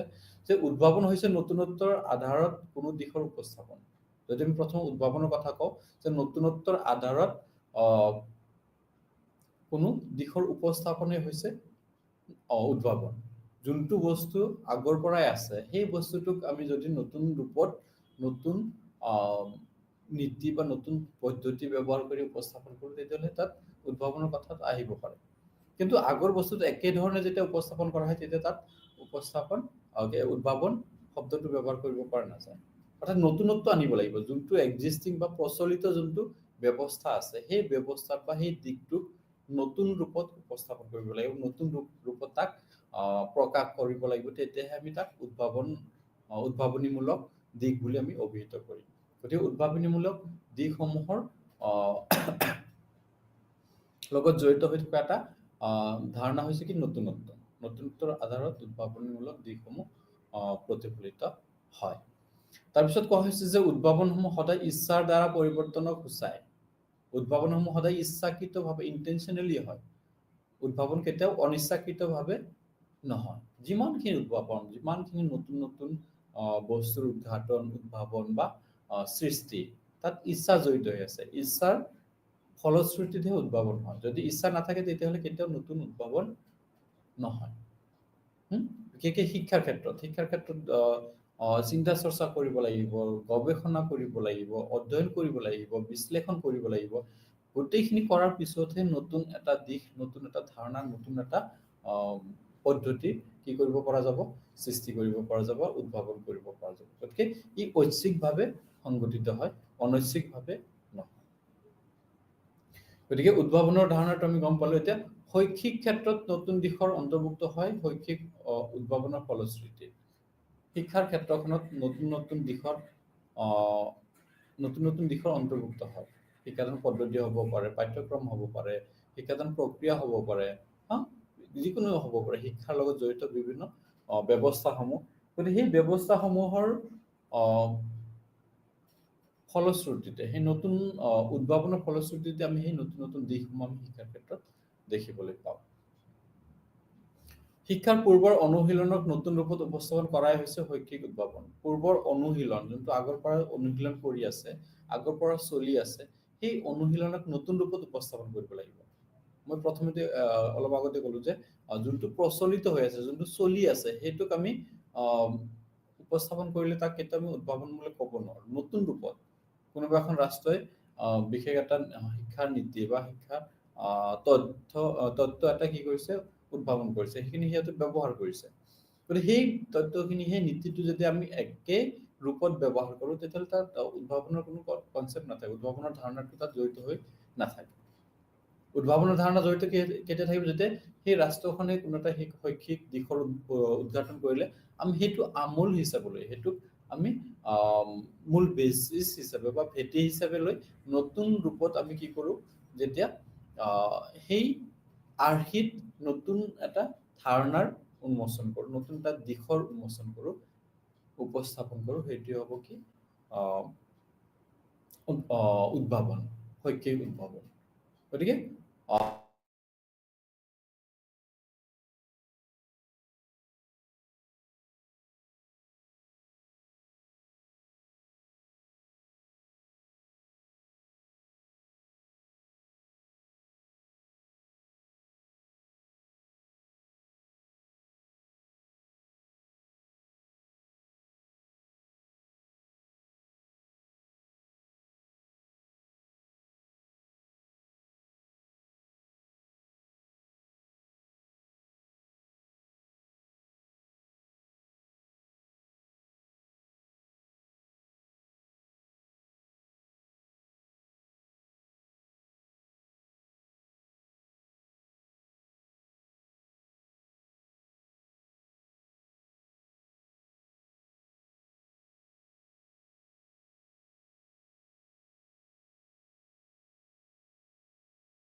সমূহৰ প্ৰয়োগ বিভিন্ন স্তৰত কৰা হয়।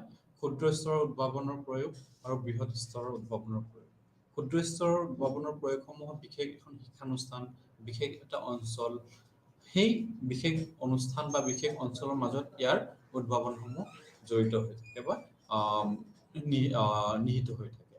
যেতিয়া বিশেষ এখন শিক্ষানুষ্ঠানৰ কিবা নতুন এটা সমস্যাৰ সৃষ্টি হৈছে, সেই সমস্যাটো সমাধান কৰিবৰ কাৰণে শিক্ষানুষ্ঠান বা শিক্ষানুষ্ঠান কৰ্তৃপক্ষই যেতিয়া নতুন এটা সমাধান বিচাৰি নতুন এটা দিশৰ উন্মোচন কৰিব, সেইটো কেৱল সেই বিশেষ শিক্ষানুষ্ঠানটোৰ ক্ষেত্ৰতে প্ৰযোজ্য, যাক আমি ক্ষুদ্ৰ স্তৰৰ উদ্ভাৱন প্ৰয়োগ বুলি কওঁ বা ক্ষুদ্ৰ স্তৰৰ উদ্ভাৱন বুলি আমি কওঁ। বিশেষ শিক্ষানুষ্ঠান বা বিশেষ অঞ্চলৰ শিক্ষাৰ্থীসকল বা শিক্ষানুষ্ঠানসমূহে সন্মুখীন হোৱা সমস্যাটো সমাধান কৰিবৰ কাৰণে যেতিয়া কোনো এটা নতুন উদ্ভাৱনমূলক দিশ ব্যৱহাৰ কৰা হয়, সেইটো ক্ষুদ্ৰ স্তৰৰ উদ্ভাৱন। আনহাতে বৃহৎ স্তৰৰ উদ্ভাৱনটোৱে কি কৰে, এটা বৃহৎ অঞ্চল, বৃহৎ শিক্ষাৰ্থীক সামৰি লয়। এইটো বিশেষ এটা শিক্ষানুষ্ঠান বা এটা অঞ্চলৰ মাজত আবদ্ধ হৈ নাথাকে। বৃহৎ অঞ্চলৰ বৃহৎ স্তৰৰ উদ্ভাৱনসমূহে কি কৰে, গোটেই বিশ্বৰ গোটেই দেশসমূহকো সামৰি ল'ব পাৰে বা এখন দেশৰ গোটেই শিক্ষানুষ্ঠানসমূহ সামৰি ল'ব পাৰে, এখন ৰাজ্যৰ শিক্ষানুষ্ঠানসমূহ সামৰি ল'ব পাৰে। এই উদ্ভাৱনসমূহে অধিক শিক্ষাৰ্থী, অধিক শিক্ষানুষ্ঠান, অধিক অঞ্চল সামৰি লৈ সেই অঞ্চলৰ শিক্ষাৰ্থীসকল, সেই অঞ্চলৰ শিক্ষানুষ্ঠানসমূহৰ সমস্যাসমূহ দূৰ কৰিবলৈ সক্ষম হয়। কিন্তু ক্ষুদ্ৰ স্তৰৰ উদ্ভাৱনসমূহে বিশেষ এটা অঞ্চল, বিশেষ এটা শিক্ষানুষ্ঠানৰ মাজতহে সীমাবদ্ধ হৈ থাকে। বিশেষ শিক্ষানুষ্ঠানৰ সমস্যাসমূহ সমাধান কৰে সেই ক্ষুদ্ৰ স্তৰৰ উদ্ভাৱনসমূহে। কিন্তু বৃহৎ স্তৰৰ উদ্ভাৱনসমূহে এটা বৃহৎ অঞ্চল, বৃহৎ সংখ্যক শিক্ষাৰ্থী, এটা বৃহৎ মানুহক উপকৃত হ'ব পৰাকৈ এই উদ্ভাৱনসমূহ কি কৰা হয়, প্ৰয়োগ কৰা হয়। ই গোটেই বিশ্বৰ মাজতো হ'ব পাৰে, গোলকীয়ভাৱেও হ'ব পাৰে, এখন দেশৰ শিক্ষানুষ্ঠান বা শিক্ষাৰ্থীসকলৰ মাজতো হ'ব পাৰে, বা এখন ৰাজ্যৰ শিক্ষানুষ্ঠান বা শিক্ষাৰ্থীসকলকো সামৰি ল'ব পাৰে। কিন্তু ক্ষুদ্ৰ স্তৰটো সেইটো নহয়। ক্ষুদ্ৰ স্তৰটো বিশেষ এটা শিক্ষানুষ্ঠান বা এটা অঞ্চল সামৰি ল'ব পাৰে। গতিকে শৈক্ষিক উদ্ভাৱনসমূহৰ আমি এই দুটা স্তৰত প্ৰয়োগ কৰিব পাৰোঁ। এটা হ'ল ক্ষুদ্ৰ স্তৰত আৰু এটা হ'ল বৃহৎ স্তৰত। তাৰপিছত কোৱা হৈছে যে সম্প্ৰদায় জীৱন ধাৰণৰ আৰু বৃত্তিমূলক প্ৰশিক্ষণ, সোনাম ৱাংচুক। সম্প্ৰদায় জীৱন ধাৰণ আৰু বৃত্তিমূলক প্ৰশিক্ষণ শিক্ষাৰ ক্ষেত্ৰত উদ্ভাৱিত হোৱা নতুন নতুন উদ্ভাৱনসমূহৰ এটা গুৰুত্বপূৰ্ণ অৱদান আগবঢ়োৱা এজন ব্যক্তি হ'ল সোনাম ৱাংচুক। সোনাম ৱাংচুকে কি কৰিছিলে, শিক্ষাৰ ক্ষেত্ৰখনত এক বিকল্প নতুন ৰূপত এক ধাৰণাৰ কি কৰিছিলে, অৱতাৰণা কৰাইছিলে, আৰু এই ধাৰণাৰ জৰিয়তে বৃহৎ সংখ্যক শিক্ষাৰ্থীক, বৃহৎ সংখ্যক ব্যক্তিক সামৰি লৈ কি কৰিছিলে, এক শিক্ষানুষ্ঠান বা এক প্ৰকল্প হাতত লৈছিলে সোনাম ৱাংচুকে। গতিকে সম্প্ৰদায় জীৱন ধাৰণ আৰু বৃত্তিমূলক প্ৰশিক্ষণত ইয়াতে কোৱা হৈছে যে ৱাংচুকৰ যোনটো কনচেপ্ট আছিলে, ধাৰণা আছিলে, সেই ধাৰণা আছিলে যে students educational cultural Movement of Ladakh. ভাৰতবৰ্ষৰ যোনটো উত্তৰ অঞ্চলত অৱস্থিত লাডাখ অঞ্চলটো সামৰি লৈ এই প্ৰকল্পটো হাতত লৈছিলে সোনাম ৱাংচুকে। লাডাখ অঞ্চলৰ সকলো সম্প্ৰদায় মানুহৰ জীৱন ধাৰণৰ ব্যৱস্থাৰ ওপৰত গুৰুত্ব আৰোপ কৰিছিলে আৰু বৃত্তিমূলক প্ৰশিক্ষণ দিয়াৰ উদ্দেশ্যে সেই সম্প্ৰদায়ৰ মানুহৰ জীৱন ধাৰণ ব্যৱস্থা আৰু বৃত্তিমূলক প্ৰশিক্ষণ দিয়াৰ উদ্দেশ্যে সোনাম ৱাংচুকে কি কৰিছিলে, কিছুমান পদক্ষেপ গ্ৰহণ কৰিছিলে, কিছুমান ব্যৱস্থা গ্ৰহণ কৰিছিলে, কিছুমান অৱদান আগবঢ়াইছিলে, যাক আমি দুটা বৃহৎ অৱদান আমি ক'ব লাগিব। এটা হ'ল চেকমল আৰু এটা হ'ল হিয়েল। চেকমল হ'ল Students Educational and Cultural Movement of Ladakh, আৰু দ্বিতীয়টো কোৱা হৈছে যে Himalayan Institute of Alternative Learning HIAL Himalayan Institute of Alternative Learning এই দুটা পদক্ষেপৰ জৰিয়তে সোনম ৱাংচুকে কি কৰিছিলে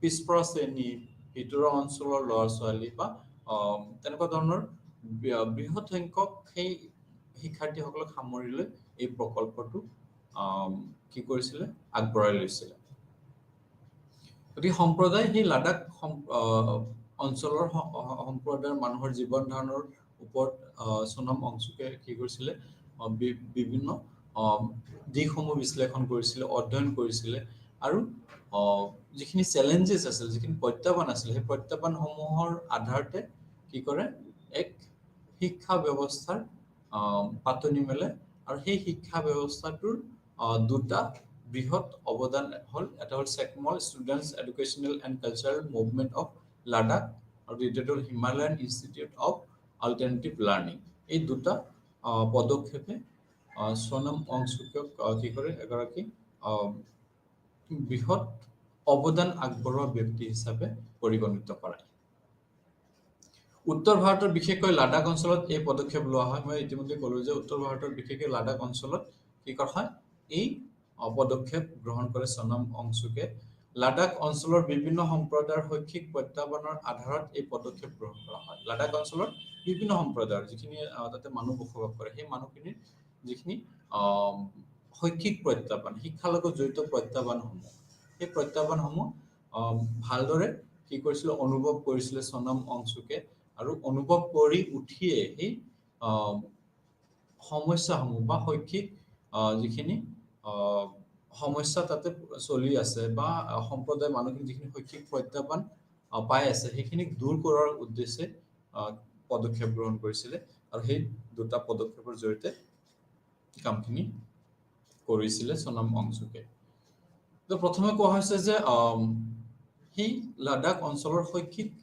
সমস্যাসমূহৰ উপৰিও আৰু কিছুমান সমস্যা আমি দেখিবলৈ পাওঁ কেৱল শিক্ষাৰ লগত জড়িত প্ৰত্যাহ্বানসমূহেই নহয় ইয়াত ভৌগোলিক প্ৰত্যাহ্বান আছে ভৌগোলিক প্ৰত্যাহ্বানসমূহৰ উপৰিও তাত আৰু বিভিন্ন সমস্যা বা প্ৰত্যাহ্বান আমি দেখিবলৈ পাওঁ সেই প্ৰত্যাহ্বানসমূহ ইয়াতে কোৱা হৈছে যে ভৌগোলিক প্ৰত্যাহ্বানৰ উপৰিও লাডাখ অঞ্চলত অন্যান্য প্ৰত্যাহ্বানসমূহ আমি দেখিবলৈ পাওঁ সেইখিনি হৈছে যে দুৰ্বল যোগাযোগ ব্যৱস্থাটো একদম দুৰ্বল হৈ আছে তাত প্লেন অঞ্চলৰ নিচিনা বা সমতল অঞ্চলৰ নিচিনা কি নহয় যোগাযোগ ব্যৱস্থা নহয় যেহেতু পাহাৰীয়া অঞ্চল বা পাহাৰৰ কাৰণে যোগাযোগ ব্যৱস্থাটো সচল নহয় তাত বিভিন্ন সমস্যাৰ সন্মুখীন হ'ব লগা হয় যাৰ কাৰণে যোগাযোগ ব্যৱস্থাটো অতি দুৰ্বল শক্তিশালী যোগাযোগ ব্যৱস্থা আমি লাডাখত দেখিবলৈ নাপাওঁ গতিকে দুৰ্বল যোগাযোগ ব্যৱস্থাৰ কাৰণে কি হয় ইয়াৰ প্ৰভাৱটো শিক্ষাৰ ক্ষেত্ৰত পৰে শিক্ষাৰ লগত জড়িত হৈ থাকে শিক্ষাৰ্থীসকলে কি কৰিব নোৱাৰে দূৰ দূৰণিৰ শিক্ষাৰ্থীসকলে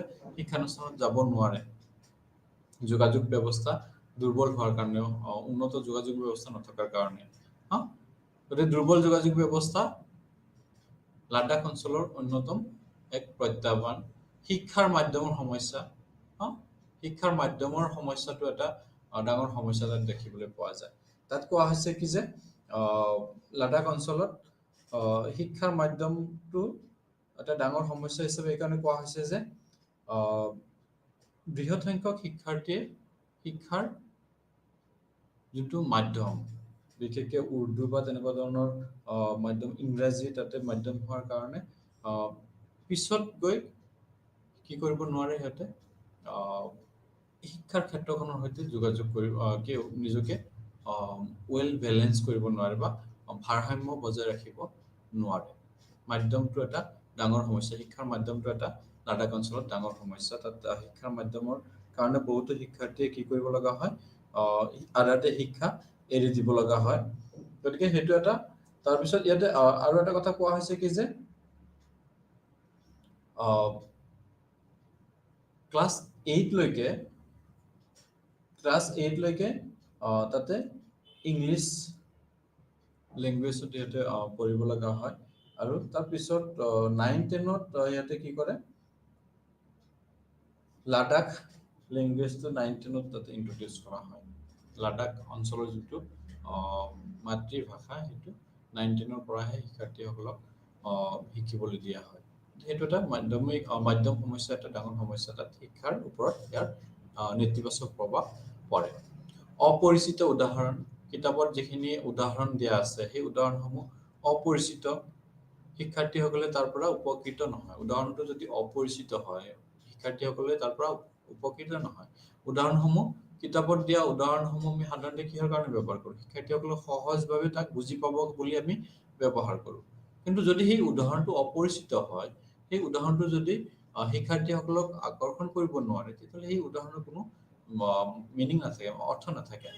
গতিকে পাঠ্যপুথিৰ যিখিনি উদাহৰণ দিয়া আছে, সেই উদাহৰণসমূহ লাডাখ অঞ্চলৰ দিশক সামৰি লৈ দিয়া হোৱা নাই।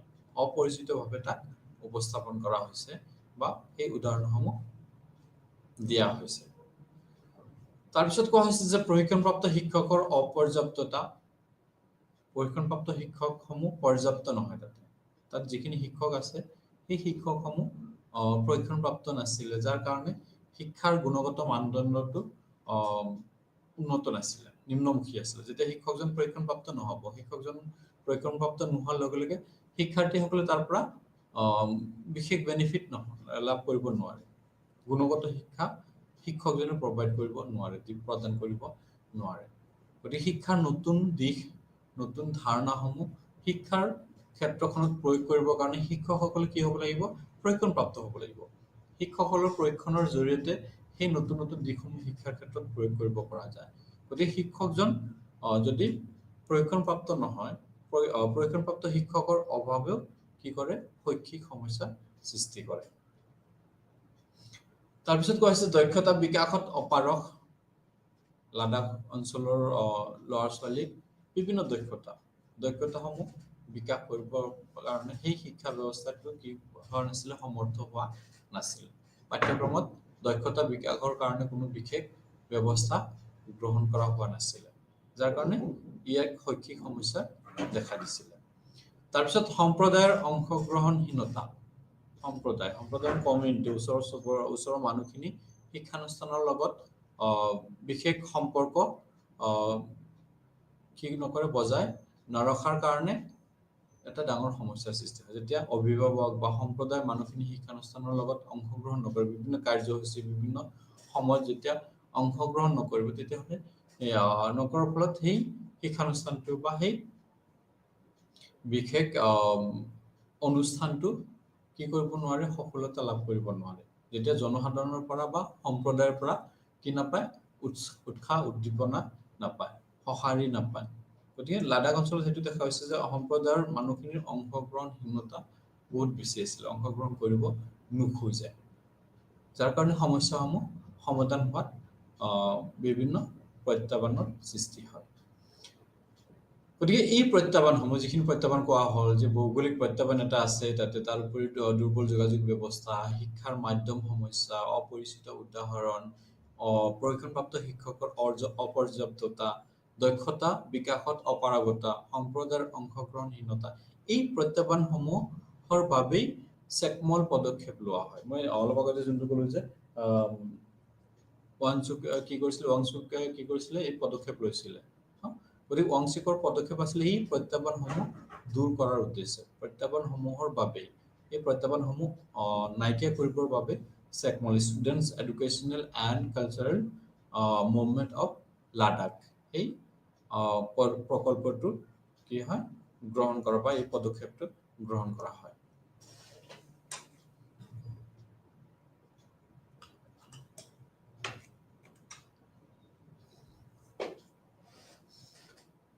চেকমল, Students Educational and Cultural Movement of Ladakh. লাডাখত ছাত্ৰৰ শৈক্ষিক আৰু সাংস্কৃতিক আন্দোলনত সক্ৰিয় কৰি তোলাৰ বাবে 1988 চনত 1988ত চেকমল পদক্ষেপ গ্ৰহণ কৰা হয়। সোনাম ৱাংচুকে কি কৰে? লাডাখৰ যিখিনি ছাত্ৰ ছাত্ৰী আছে, সেই ছাত্ৰ ছাত্ৰীৰ শৈক্ষিক আৰু সাংস্কৃতিক আন্দোলন সক্ৰিয় কৰি তুলিবৰ বাবে এই পদক্ষেপ গ্ৰহণ কৰে। কেতিয়া? 1988ত এই পদক্ষেপ গ্ৰহণ কৰে। আৰু ইয়াৰ মূল উদ্দেশ্য আছিলে যে শিক্ষাৰ্থীসকলক শৈক্ষিক আৰু সাংস্কৃতিক আন্দোলন সক্ৰিয় কৰি তোলাটো। বৈধ চিন্তা, সমালোচনাত্মক চিন্তাধাৰা, কৌতূহলময় ধাৰণা আদি আছিলে এই চেকমলৰ মূল কি একত্ৰিত দিশ। বৈধ চিন্তা, শিক্ষাৰ্থীসকলে কি কৰিব? বৈধ চিন্তা, যোনটো আচল চিন্তা, যোন চিন্তাটোৰ অৰ্থপূৰ্ণ, বৈধ চিন্তা চৰ্চাত গুৰুত্ব দিয়া হৈছিলে এই চেকমল পদক্ষেপৰ জৰিয়তে। শিক্ষাৰ্থীসকলে যি চিন্তা কৰিব, বৈধভাৱে চিন্তা চৰ্চা কৰিব, কোনো ধৰণৰ কৃত্ৰিমতা তাত থাকিব নালাগে। সমালোচনাত্মক চিন্তাধাৰা, সকলোবোৰ বস্তু সমালোচনাত্মক দৃষ্টিভংগীৰে চোৱা যাব, কেৱল এটা ছাইডৰ পৰা নহয়, ক্ৰিটিকেলি তাক এনালাইচিছ কৰা হ'ব। মেৰিট, ডিমেৰিট বা সবলতা, দুৰ্বলতা সকলোবোৰ দিশ চাই কোনো এটা বস্তুৰ বিষয়ে জাজমেণ্ট কৰিব লাগিব। গতিকে সেই সমালোচনাত্মক চিন্তাধাৰাৰ বিকাশ কৰিবৰ কাৰণে এই চেকমল পদক্ষেপ গ্ৰহণ কৰা হৈছিলে। তাৰোপৰি কৌতূহলময় ধাৰণাৰ বিকাশ কৰিবৰ কাৰণে, শিক্ষাৰ্থীসকলৰ মনত থকা কৌতূহলতাৰ ধাৰণাটোক প্ৰকাশ কৰিবৰ কাৰণে, বিকাশ কৰিবৰ কাৰণে, সেইখিনিক উন্নত কৰি তুলিবৰ কাৰণে কি কৰা হৈছিলে? সেই কৌতূহলময় ধাৰণাক নাইকিয়া কৰিব, সেই ধাৰণাক প্ৰতিপন্ন কৰিবৰ কাৰণে কি কৰা হৈছিলে? চেকমল পদক্ষেপ গ্ৰহণ কৰা হৈছিলে। গতিকে আমি চেকমল পদক্ষেপৰ গ্ৰহণৰ আমি কিছুমান দিশ আমি ইয়াতে দেখিবলৈ পালোঁ। প্ৰথমটো কোৱা হৈছে যে এই পদক্ষেপটো কেতিয়া গ্ৰহণ কৰা হয়? 1988ত গ্ৰহণ কৰা হয় লাডাখ অঞ্চলত। ইয়াৰ মূল বিষয়বস্তু আছিল বা মূল দিশ আছিলে যে বৈধ চিন্তা চৰ্চা, শিক্ষাৰ্থীসকলে বৈধ চিন্তা চৰ্চা কৰিব, সমালোচনাত্মক চিন্তাধাৰা থাকিব শিক্ষাৰ্থীসকলৰ, বা সেইখিনি বিকাশ কৰিব লাগিব, আৰু কৌতূহলময় ধাৰণা বিকাশ সাধন কৰা। গতিকে এইকেইটা দিশৰ ওপৰত বেছিকৈ গুৰুত্ব দিয়া হৈছিলে চেকমলত। তাৰপিছত জীৱন দক্ষতা আৰু বৃত্তিমূলক দক্ষতাৰ বিকাশ। জীৱন দক্ষতা, জীৱনটোত সুচাৰুৰূপে নিজকে পৰিচালনা কৰিবৰ কাৰণে, জীৱনটোক সঠিক ৰাস্তাত লৈ যাবৰ কাৰণে আমাৰ কিছুমান দক্ষতাৰ প্ৰয়োজন হয়। জীৱনটোক প্ৰকৃত ৰূপত উপভোগ কৰিবৰ কাৰণে, প্ৰকৃত ৰূপত জীৱনটোক চলাই লৈ যাবৰ কাৰণে কিছুমান দক্ষতাৰ প্ৰয়োজন হয়। আৰু সেই দক্ষতাসমূহকে জীৱন দক্ষতা বুলি কোৱা হয়, লাইফ স্কিল বুলি কোৱা হয়। সেই দক্ষতাসমূহ থাকিলে আমি জীৱনৰ কোনো পথতে বা কোনো সময়তে আমি ৰখি যাব নালাগে, আগবাঢ়ি গৈয়ে থাকিম সেই দক্ষতাখিনি থাকিলে। গতিকে সেই জীৱন দক্ষতাসমূহ আহৰণ কৰোৱাটো চেকমলৰ অন্যতম উদ্দেশ্য। লাডাখ অঞ্চলৰ শিক্ষাৰ্থীসকলক জীৱন দক্ষতা আহৰণ কৰোৱা বা জীৱন দক্ষতাৰ ক্ষেত্ৰত আগবঢ়াই লৈ যোৱা আৰু বৃত্তিমূলক দক্ষতাৰ বিকাশ সাধন কৰা। জীৱন দক্ষতাৰ সমান্তৰালভাৱে বৃত্তিমূলক দক্ষতাৰ বিকাশ কৰিব লাগিব। মানুহ এজন জীয়াই থাকিবৰ কাৰণে অৰ্থৰ প্ৰয়োজন, টকাৰ প্ৰয়োজন। গতিকে সেই টকাটো ক'ৰ পৰা আহিব? বৃত্তিমূলক দক্ষতাৰ জৰিয়তে যেতিয়া একোটা কামত নিয়োজিত হ'ব, একোটা কামৰ কাৰণে নিজকে যোগ্য কৰি তুলিব, তেতিয়াহে অৰ্থনৈতিক প্ৰয়োজনখিনি পূৰণ কৰিবলৈ সক্ষম হ'ব। কেৱল জীৱন দক্ষতা থাকিলেই নহ'ব, বৃত্তিমূলক দক্ষতা থকাটো অতি প্ৰয়োজন, তেতিয়াহে অৰ্থনৈতিক প্ৰয়োজনখিনি পূৰণ কৰিব পৰা যাব। গতিকে জীৱন দক্ষতা আৰু বৃত্তিমূলক দক্ষতাৰ বিকাশ সাধন, বিকাশৰ ক্ষেত্ৰত কি কৰিছিলে? চেকমল পদক্ষেপ যোনটো লৈছিলে সনম ৱাংচুকে, সেইটো অতি গুৰুত্ব সহকাৰে জীৱন দক্ষতা আৰু বৃত্তিমূলক দক্ষতাৰ বিকাশ হোৱাটো বিচাৰিছিল। তাৰপিছত সহগাঁৱৰ ধাৰণা, কো-ভিলেজ বা সহগাঁৱৰ ধাৰণা।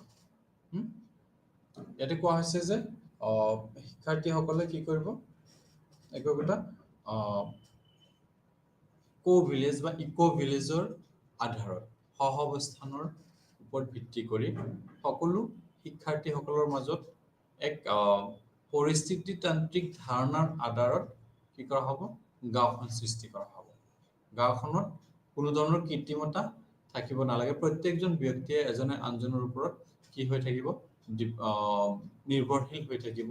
প্ৰত্যেকটোৱে কামত অহাকে ব্যৱহাৰ কৰিব, বা প্ৰত্যেকটো বস্তুকে সঠিক ৰূপত তাক ব্যৱহাৰ কৰি নিজৰ নিজৰ কামখিনি সম্পূৰ্ণ কৰা হ'ব। গতিকে সহগাঁৱৰ ধাৰণাৰ কথা কোৱা হৈছিলে যে কো-ভিলেজ আৰু ইক'-ভিলেজৰ কথা কোৱা হৈছিলে। তাৰপিছত ব্যৱহাৰিক, পাৰিপাৰ্শ্বিক, সামাজিক আৰু পৰম্পৰাগত জ্ঞান, দক্ষতা, মূল্যবোধ আদিৰ বিকাশ। চেকমলৰ অন্যতম দিশ আছিলে কি যে ব্যৱহাৰিক পাৰিপাৰ্শ্বিক সামাজিক আৰু পৰম্পৰাগত জ্ঞান দক্ষতা মূল্যবোধ আদিৰ বিকাশ সাধন কৰা ব্যৱহাৰিক জ্ঞান ব্যৱহাৰিক ধাৰণা ব্যৱহাৰিক ক্ষেত্ৰ ব্যৱহাৰিক জ্ঞান বা ব্যৱহাৰিক দিশৰ আধাৰত শিক্ষাৰ্থীসকলক জ্ঞান আহৰণ কৰাটো ইয়াৰ ওপৰত গুৰুত্ব দিছিলে তাৰপিছত কোৱা হৈছে যে পাৰিপাৰ্শ্বিক নিজৰ চাৰিওফালে থকা প্ৰাকৃতিক অৱস্থাটো কেনেকুৱা পৰিৱেশীয় অৱস্থাটো কেনেকুৱা সেই বিষয়েও ইয়াতে কি কৰা হৈছিলে শিক্ষাৰ্থীসকলক দক্ষ কৰি তোলা হৈছিলে বা জ্ঞান প্ৰদান কৰা হৈছিলে পাৰিপাৰ্শ্বিক জ্ঞান প্ৰদান কৰা হৈছিলে সামাজিক আৰু পৰম্পৰাগত জ্ঞান যোনটো সমাজত শিক্ষাৰ্থীসকলে বসবাস কৰি আছে গতিকে সেই সমাজৰ যিখিনি নীতি নিয়ম আচাৰ ব্যৱহাৰ ৰীতি নীতি সেই গোটেইখিনি জানিব লাগিব শিক্ষাৰ্থীসকলে তেতিয়া সমাজত সুস্থভাৱে সমাযোজন কৰিব পাৰিব আৰু সমাজত যিখিনি পৰম্পৰাগতভাৱে চলি অহা জ্ঞান আছে পৰম্পৰাগতভাৱে বিভিন্ন প্ৰত্যেক সমাজত কি থাকে কিছুমান পৰম্পৰাগত দিশ বা পৰম্পৰাগত জ্ঞান বা পৰম্পৰাগত কিছুমান কাৰ্য চলি থাকে গতিকে সেই পৰম্পৰাগত জ্ঞান বা কাৰ্যসমূহ আয়ত্ত কৰোৱাটো চেকমলৰ অন্যতম উদ্দেশ্য আছিল প্ৰত্যেকজন শিক্ষাৰ্থী যাতে এই পৰম্পৰাগত জ্ঞানসমূহ কি কৰিবলৈ সক্ষম হয় আয়ত্ত কৰিবলৈ সক্ষম হয় আৰু সমাজত নিজকে সুস্থভাৱে সমাযোজন কৰিবলৈ সক্ষম হয় তাৰ ওপৰত গুৰুত্ব দিয়া হৈছে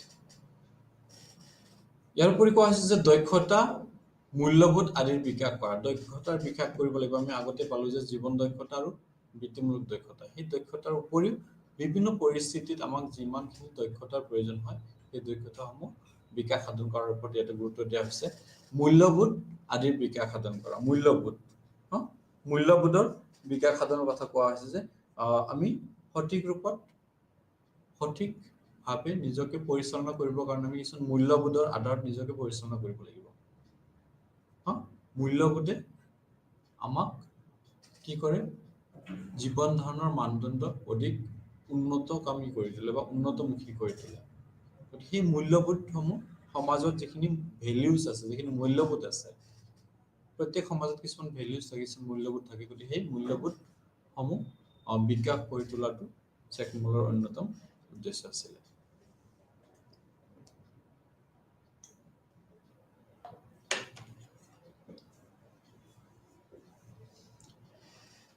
চেকমলৰ আৰু কিছুমান গুৰুত্বপূৰ্ণ দিশ আছে যে সৌৰ শক্তিৰ দ্বাৰা পৰিচালিত বিদ্যালয় এই চেকমলৰ যিখিনি কেম্পাছ আছিল চৌহদ আছিলে এটা চৌহদ সেই চৌহদটো কি কৰা হৈছিলে তাত সৌৰ শক্তিৰ দ্বাৰা পৰিচালিত অৰ্থাৎ সম্পূৰ্ণৰূপে ইয়াতে বহনক্ষম ধাৰণাৰ আধাৰত প্ৰতিষ্ঠিত হৈছিলে যাতে ভৱিষ্যত জীৱনত কোনো ধৰণৰ নেতিবাচক প্ৰভাৱ নপৰে সেইকাৰণে সৌৰ শক্তিৰ দ্বাৰা পৰিচালিত হৈছিলে সৌৰ শক্তি যেহেতু অফুৰন্ত শক্তি থাকে সূৰ্যত গতিকে সেই শক্তিক ব্যৱহাৰ কৰি সৌৰ শক্তিক ব্যৱহাৰ কৰি বিদ্যালয়খনৰ বিভিন্ন শক্তি সম্পৰ্কীয় প্ৰয়োজনখিনি পূৰণ কৰাৰ কথা ইয়াতে কোৱা হৈছিলে তাৰপিছত কৈছে প্ৰাচীন লাডাখী গীত নৃত্য আধুনিক শৈক্ষিক জ্ঞান আদি ইয়াৰ পাঠ্যক্ৰমৰ বিষয়বস্তু আছিল বা অধ্যয়ন কৰা বা সেই বিদ্যালয়খনৰ শিক্ষাৰ্থীসকলৰ কাৰণে মূল বিষয়বস্তু আছিলে প্ৰাচীন লাডাখী গীত লাডাখ অঞ্চলৰ যিখিনি প্ৰাচীন গীত মাত আছে সেইখিনি নৃত্য আধুনিক শৈক্ষিক জ্ঞান বৰ্তমান সময়ৰ শৈক্ষিক জ্ঞানৰ সৈতেও পৰিচয় কৰাৰ কথা ইয়াতে কোৱা হৈছে গতিকে এই দিশসমূহ চেকমলৰ অধীনত থকা একোটা গুৰুত্বপূৰ্ণ ধাৰণা বহনক্ষম ভৱিষ্যত বহনক্ষম ভৱিষ্যত মানে এটা কোৱা হৈছে যে শিক্ষাৰ্থীসকলৰ মনত এনেকুৱা এটা ধাৰণা গঢ় দি তুলিব লাগে যে মই নিজৰ যিখিনি প্ৰয়োজন আছে সেইখিনিহে মই ফুলফিল কৰিম বাকীখিনি মই ভৱিষ্যতৰ কাৰণে কি কৰিম তাক ৰাহি কৰি থৈ দিম ভৱিষ্যত প্ৰজন্ম বা মোৰ ভৱিষ্যত লগা হ'লে সেইখিনি মই পিছত ব্যৱহাৰ কৰিম আৰু বৰ্তমান প্ৰয়োজন হোৱা দিশখিনিহে ব্যৱহাৰ কৰি যাতে ভৱিষ্যতৰ কাৰণে তেনেকুৱা ধৰণৰ এটা কি কৰা হ'ব ৰাহি কৰি থোৱা হ'ব শক্তিয়ে হওক বা বিভিন্ন ক্ষেত্ৰ হওক সেইখিনি যদি ভৱিষ্যতৰ কাৰণে সঞ্চিত কৰি ৰখা হ'ব তেতিয়া তাক বহনক্ষম ভৱিষ্যত গঠন বুলি কোৱা হয়। এইটো ভৱিষ্যতৰ কাৰণে কি কৰি ৰাখিব, তাক সংৰক্ষিত কৰি ৰাখিব, সংৰক্ষণ কৰি ৰাখিব। সেইটো হ'ব বহনক্ষম ভৱিষ্যত গঠন। গতিকে সেইখিনি প্ৰত্যেকজন শিক্ষাৰ্থীক চেমকলত চেকমলত প্ৰত্যেকজন শিক্ষাৰ্থীক কি কৰা হয়, বহনক্ষম ভৱিষ্যতৰ ধাৰণাটো গঢ় দি তুলিবৰ কাৰণে প্ৰচেষ্টা গ্ৰহণ কৰা হয়, যাতে শিক্ষাৰ্থীসকলে ভৱিষ্যতত নিজকে এজন বহনক্ষম ব্যক্তি হিচাপে প্ৰতিষ্ঠিত কৰিব পাৰে। তেওঁৰ দ্বাৰা ভৱিষ্যত প্ৰজন্মৰ কোনো ক্ষতি নহয়, যাতে সেই ধাৰণাটো শিক্ষাৰ্থীসকলৰ মনত গঢ় দি তুলিবলৈ চেষ্টা কৰা হয়। তাৰপিছত কৈছে দূৰৱৰ্তী আৰু পিছপৰা অঞ্চলৰ শিক্ষাৰ্থীক দক্ষ আৰু আত্মবিশ্বাসী কৰি তোলা।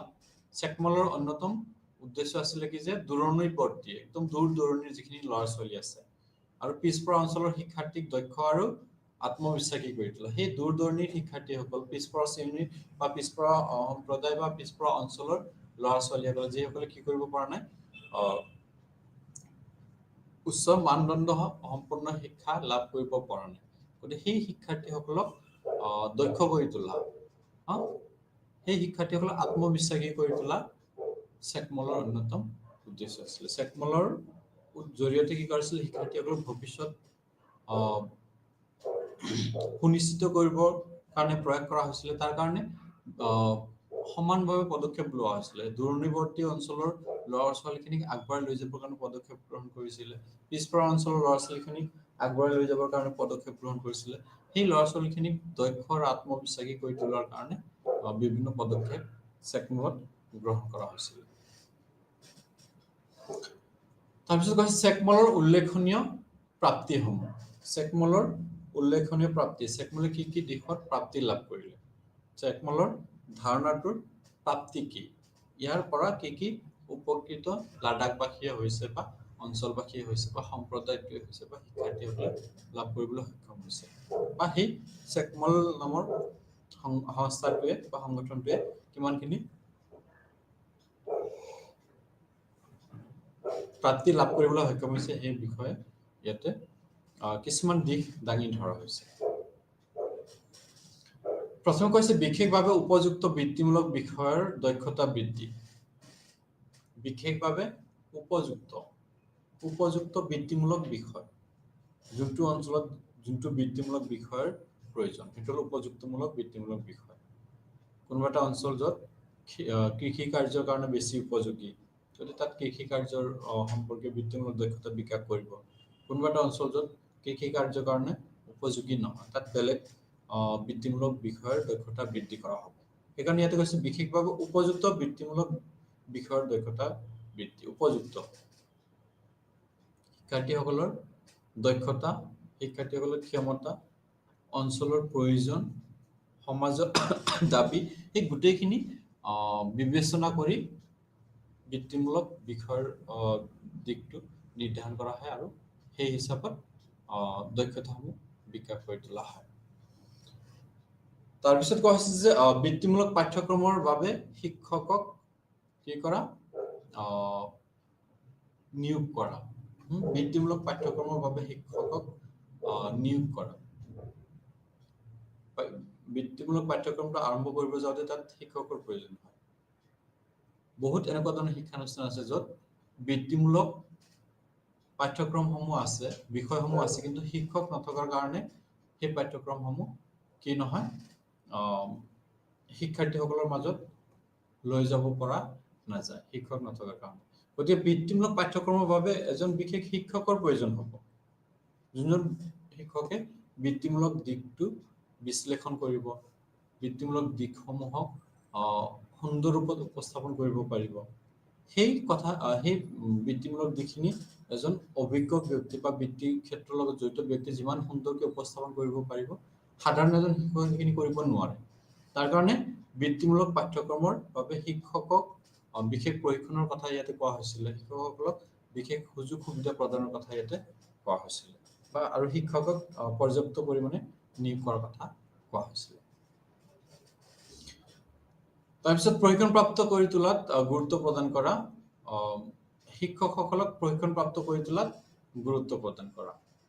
বৃত্তিমূলক পাঠ্যক্ৰমৰ বাবে শিক্ষকসকলৰ প্ৰশিক্ষণ প্ৰাপ্ত কৰি তোলাত গুৰুত্ব প্ৰদান কৰা গ্ৰাম্য শিক্ষা সমিতি গঠন চেকমলৰ অন্যতম উল্লেখনীয় দিশ হ'ল গ্ৰাম্য শিক্ষা সমিতি গঠন প্ৰত্যেকটো অঞ্চলত প্ৰত্যেকটো গাঁৱত একোটা কমিটি গঠন কৰিছিল সমিতি গঠন কৰিছিল আৰু সেই সমিতিটো শিক্ষা সম্পৰ্কীয় বিভিন্ন দিশসমূহ পৰ্যবেক্ষণ কৰি থাকিব বা মনিটৰিং কৰি থাকিব আৰু সেই শিক্ষা সমিতি বা শিক্ষা কমিটিটোৱে কি কৰিব বিভিন্ন শৈক্ষিক দিশৰ লগত জড়িত বিভিন্ন সমস্যাসমূহ সমাধান কৰিব আৰু সেইখিনি সমাধান কৰিবৰ কাৰণে আগবাঢ়ি আহিব শিক্ষানুষ্ঠানসমূহৰ লগত সহযোগ কৰিব সহায় সহযোগৰ জৰিয়তে সমস্যাসমূহ সমাধান হ'ব গতিকে গ্ৰাম্য শিক্ষা সমিতি গঠনৰ কথা ইয়াতে কোৱা হৈছিলে তাৰোপৰি কোৱা হৈছে গাঁৱৰ বিকাশ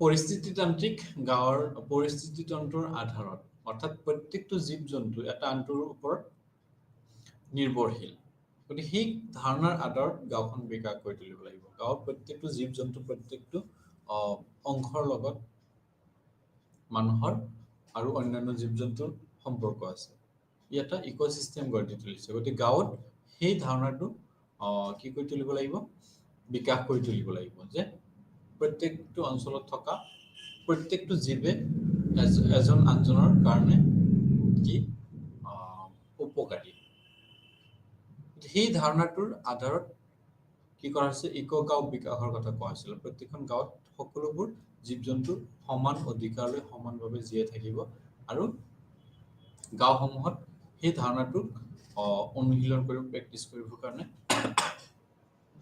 বিশেষ সমল যোগান ধৰিব চেকমলে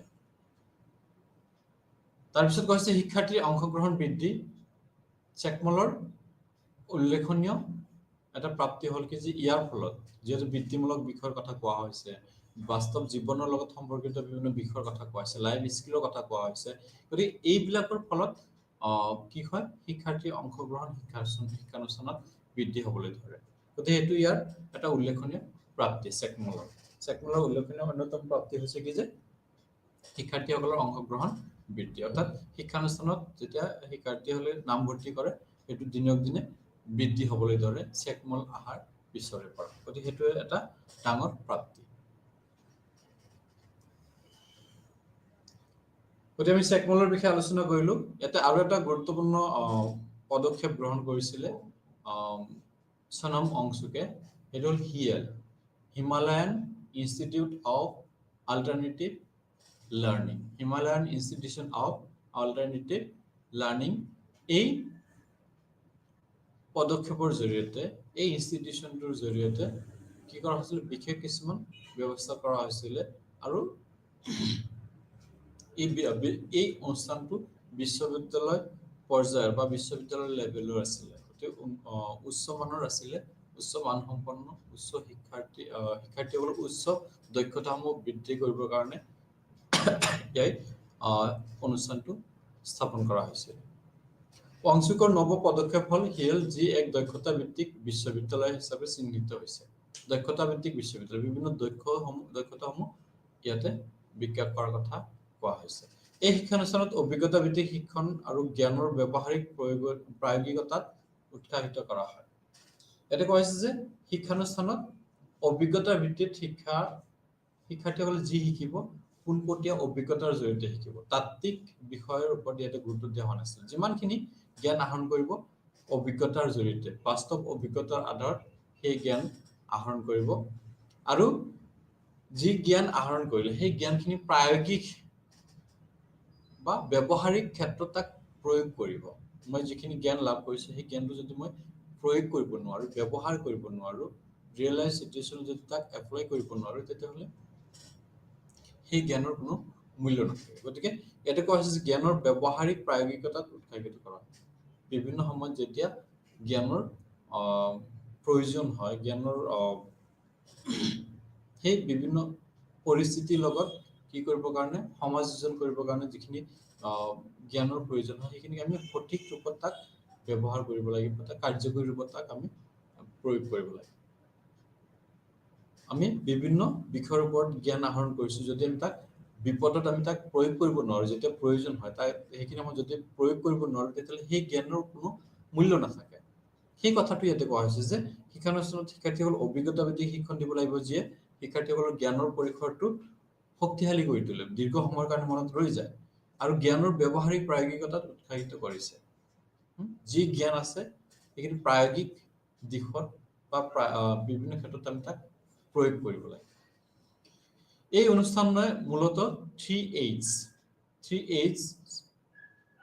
3H এর উপর গুরুত্ব দিচ্ছে তিনটা H এর উপর কয়েছে bright head kind heart and skilled hand head heart and hand এই তিনটা H এর উপর গুরুত্ব দিছিলে সেকমল কে হিয়েলে ব্রাইট হেড এটা উজ্জ্বল মাথা বা আমাৰ যোনটো মূৰৰ কথা কোৱা হৈছে ব্ৰেইনটোৰ কথা মিলিয়াটো কোৱা হৈছে হেড মানে এতে ব্ৰেইনৰ কথা কোৱা হৈছে কাইন্ড হাৰ্টটো কি হ'ব লাগিব কাইন্ডনেছেৰে ফুলফিল হৈ থাকিব লাগিব পৰিপূৰ্ণ হৈ থাকিব লাগিব দয়া স্নেহ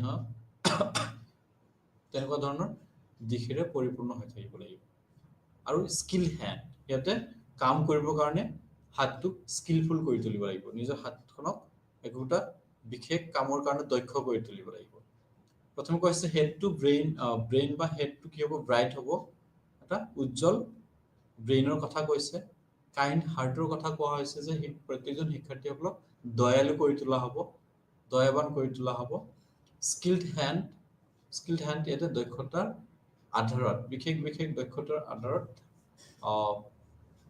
কি কৰিব লাগিব হাতখন দক্ষ কৰি তুলিব লাগিব গতিকে এইকেইটা দিশৰ ওপৰত গুৰুত্ব দিছিলে এই অনুষ্ঠানৰ মূল লক্ষ্য হ'ল বিশ্ববিদ্যালয় কাৰ্যকলাপৰ ধৰণ পৰিৱৰ্তন কৰা বিশ্ববিদ্যালয় পৰম্পৰাগতভাৱে যিখিনি কাৰ্যকলাপ বিশ্ববিদ্যালয়সমূহে পঢ়ে সেই ধাৰণা কাৰ্যকলাপৰ ধাৰণাক পৰিৱৰ্তন কৰাটো আছিল ইয়াৰ মূল ভিজন বুলি আমি যাক কওঁ লক্ষ্য হিয়ালৰ মূল লক্ষ্য আছিল যে বিশ্ববিদ্যালয়ৰ যিখিনি কাৰ্যকলাপৰ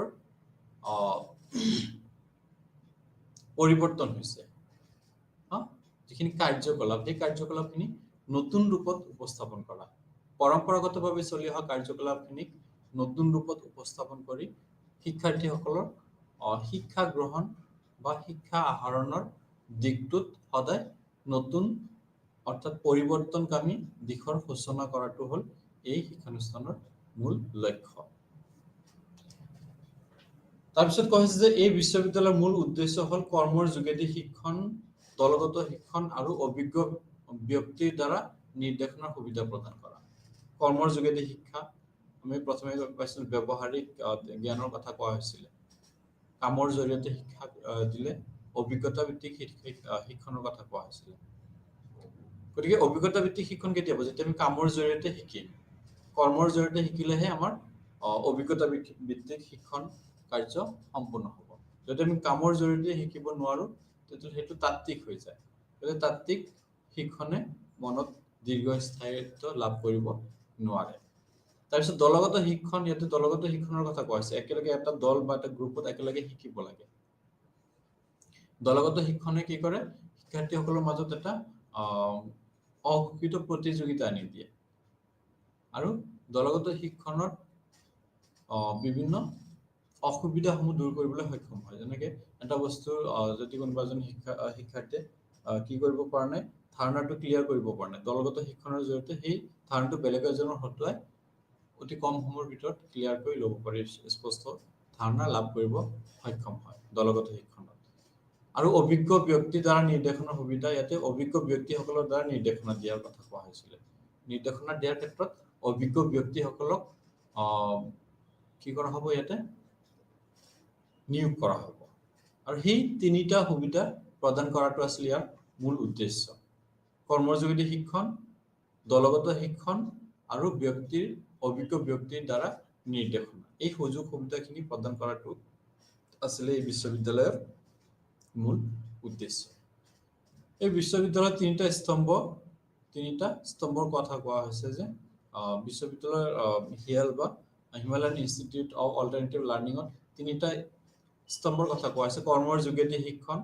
সহযোগিতামূলক শিক্ষণ আৰু গৱেষণাৰ উদ্ভাৱন এই তিনিটা মূল স্তম্ভ বুলি কোৱা হৈছিল বিশ্ববিদ্যালয়খনৰ মূল স্তম্ভ কৰ্মৰ যোগেদি শিক্ষণ যেটো আমি অলপ আগতে আলোচনা কৰিলো একোটা কামৰ যোগেদি শিক্ষা লাভ কৰিব পাৰে শিক্ষণ কাৰ্য সম্পূৰ্ণ কৰিব পাৰে সম্পূৰ্ণ কৰিব লাগে তাৰপিছত দ্বিতীয়টো সহযোগিতামূলক শিক্ষণ কোলাবৰেটিভ লাৰ্নিং কোৱা হৈছে যে বিভিন্ন ব্যক্তিৰ মাজত সহযোগিতা আধাৰত শিকিব লাগে সেলফিশ হ'ব নালাগে সকলোৰ মাজত মিলাপ্ৰীতিৰে সকলোৰ মাজত সহযোগিতাৰে কি কৰিব লাগে শিক্ষণ কাৰ্য সম্পূৰ্ণ কৰিব লাগে তাৰপিছত গৱেষণা আৰু উদ্ভাৱনসমূহ বিভিন্ন বিষয়ৰ ওপৰত গৱেষণা কৰা বিভিন্ন বিষয়ৰ ওপৰত গৱেষণা কৰি নতুন নতুন দিশসমূহ উদ্ভাৱন কৰা শিক্ষাৰ্থীসকলক উপকৃত হ'ব পৰাকে শিক্ষাৰ্থীসকলক উপকৃত কৰিব পৰাকে কি কৰিব লাগে গৱেষণা কৰিব লাগে আৰু সেই গৱেষণাৰ ফলশ্ৰুতিত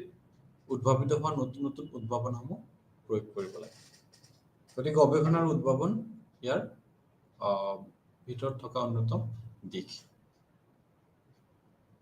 গতিকে তিনিটা স্তম্ভ বিশ্ববিদ্যালয়ৰ তিনিটা স্তম্ভৰ কথা ইয়াতে হিয়ালৰ তিনিটা বিশ্ববিদ্যালয় তিনিটা স্তম্ভৰ কথা কোৱা হৈছে কৰ্মৰ যোগেদি শিক্ষণ সহযোগিতামূলক শিক্ষণ গৱেষণা আৰু উদ্ভাৱন এই তিনিটা স্তম্ভৰ কি কৰে হিয়াল বিশ্ববিদ্যালয়খনক এটা নতুন মাত্ৰা প্ৰদান কৰিবলৈ সক্ষম হৈছে তাৰপিছত ইয়াতে আৰু এটা গুৰুত্বপূৰ্ণ কথা কোৱা হৈছে চলমান শিক্ষণ পৰীক্ষাগাৰ শৈক্ষিক জ্ঞানৰ উপৰিও এই বিশ্ববিদ্যালয় শিক্ষাৰ্থীসকলক বাস্তৱ জীৱনৰ প্ৰকল্পৰ পৰাও শিকিবৰ কাৰণে উৎসাহিত কৰে শৈক্ষিক জ্ঞান আমি একাডেমিকেলি যিখিনি লাভ কৰোঁ শিক্ষানুষ্ঠানৰ পৰা যিখিনি জ্ঞান লাভ কৰোঁ সেই জ্ঞানৰ উপৰিও বিশ্ববিদ্যালয় শিক্ষাৰ্থীসকলক বাস্তৱ জীৱনৰ প্ৰকল্পৰ পৰাও শিকিবৰ কাৰণে ব্যৱস্থা প্ৰদান কৰিছে বাস্তৱ জীৱনৰ প্ৰকল্প বাস্তৱ জীৱন যিখিনি অভিজ্ঞতাৰ প্ৰয়োজন হয়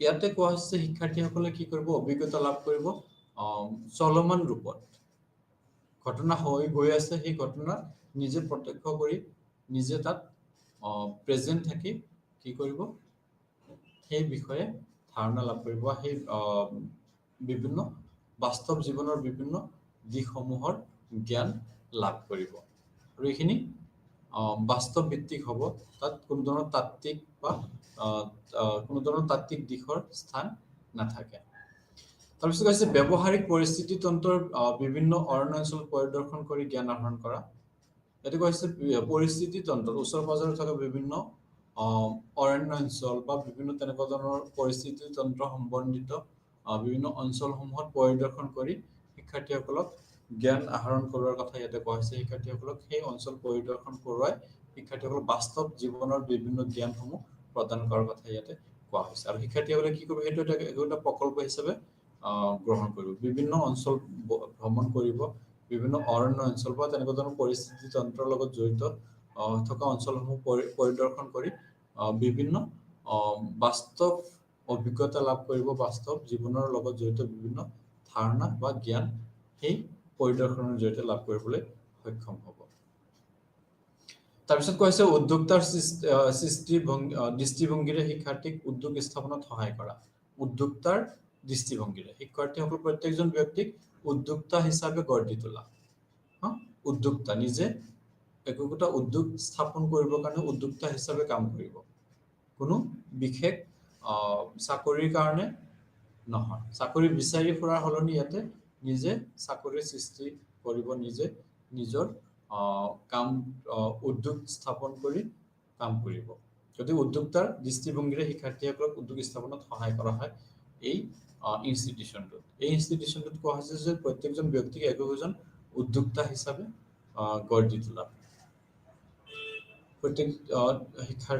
প্ৰত্যেকজন শিক্ষাৰ্থীক উদ্যোগ স্থাপনত যিখিনি সহায়ৰ প্ৰয়োজন হয় সাপোৰ্টৰ প্ৰয়োজন হয় সেই গোটেইখিনি প্ৰভাইড কৰে ইউনিভাৰ্চিটিৰ এটা টিম থাকে সেই টিমটোৱে যিমানখিনি সহায়ৰ প্ৰয়োজন হয় বিভিন্ন উদ্যোগ স্থাপনৰ ক্ষেত্ৰতে হওক বা বিভিন্ন উদ্যোগ সম্পৰ্কীয় সমস্যা সমাধানৰ ক্ষেত্ৰতে হওক সেই টিমটোৱে কি কৰে যিসকল শিক্ষাৰ্থীয়ে উদ্যোক্তা হ'বৰ কাৰণে আগ্ৰহী সেইসকলক সেই সমস্যাখিনি সমাধান কৰিবৰ কাৰণে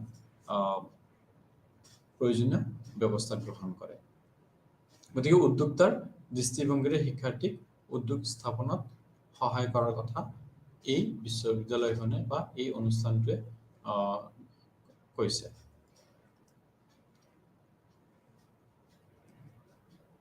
ইয়াতে আৰু এটা কথা কোৱা হৈছে কি যে উদ্যোক্তাৰ দৃষ্টিভংগীৰ প্ৰত্যেকজন ব্যক্তিক কি কৰা হ'ব, একোজন উদ্যোক্তা হিচাপে প্ৰতিষ্ঠিত হ'ব পৰাকৈ সিহঁতক আত্মবিশ্বাস প্ৰদান কৰিব, সিহঁতক সবল কৰি তোলা হ'ব, সিহঁতক উদ্যোক্তাৰ যিখিনি বৈশিষ্ট্য, উদ্যোক্তাৰ একোজন ব্যক্তিৰ উদ্যোগ স্থাপন কাৰণে উদ্যোক্তাৰ কাৰণে যিখিনি বৈশিষ্ট্য সেইখিনি প্ৰদান কৰাৰ কথা কোৱা হৈছে। আজিলৈ সময় শেষ হৈ আহিল, ইমানতে সামৰিছোঁ।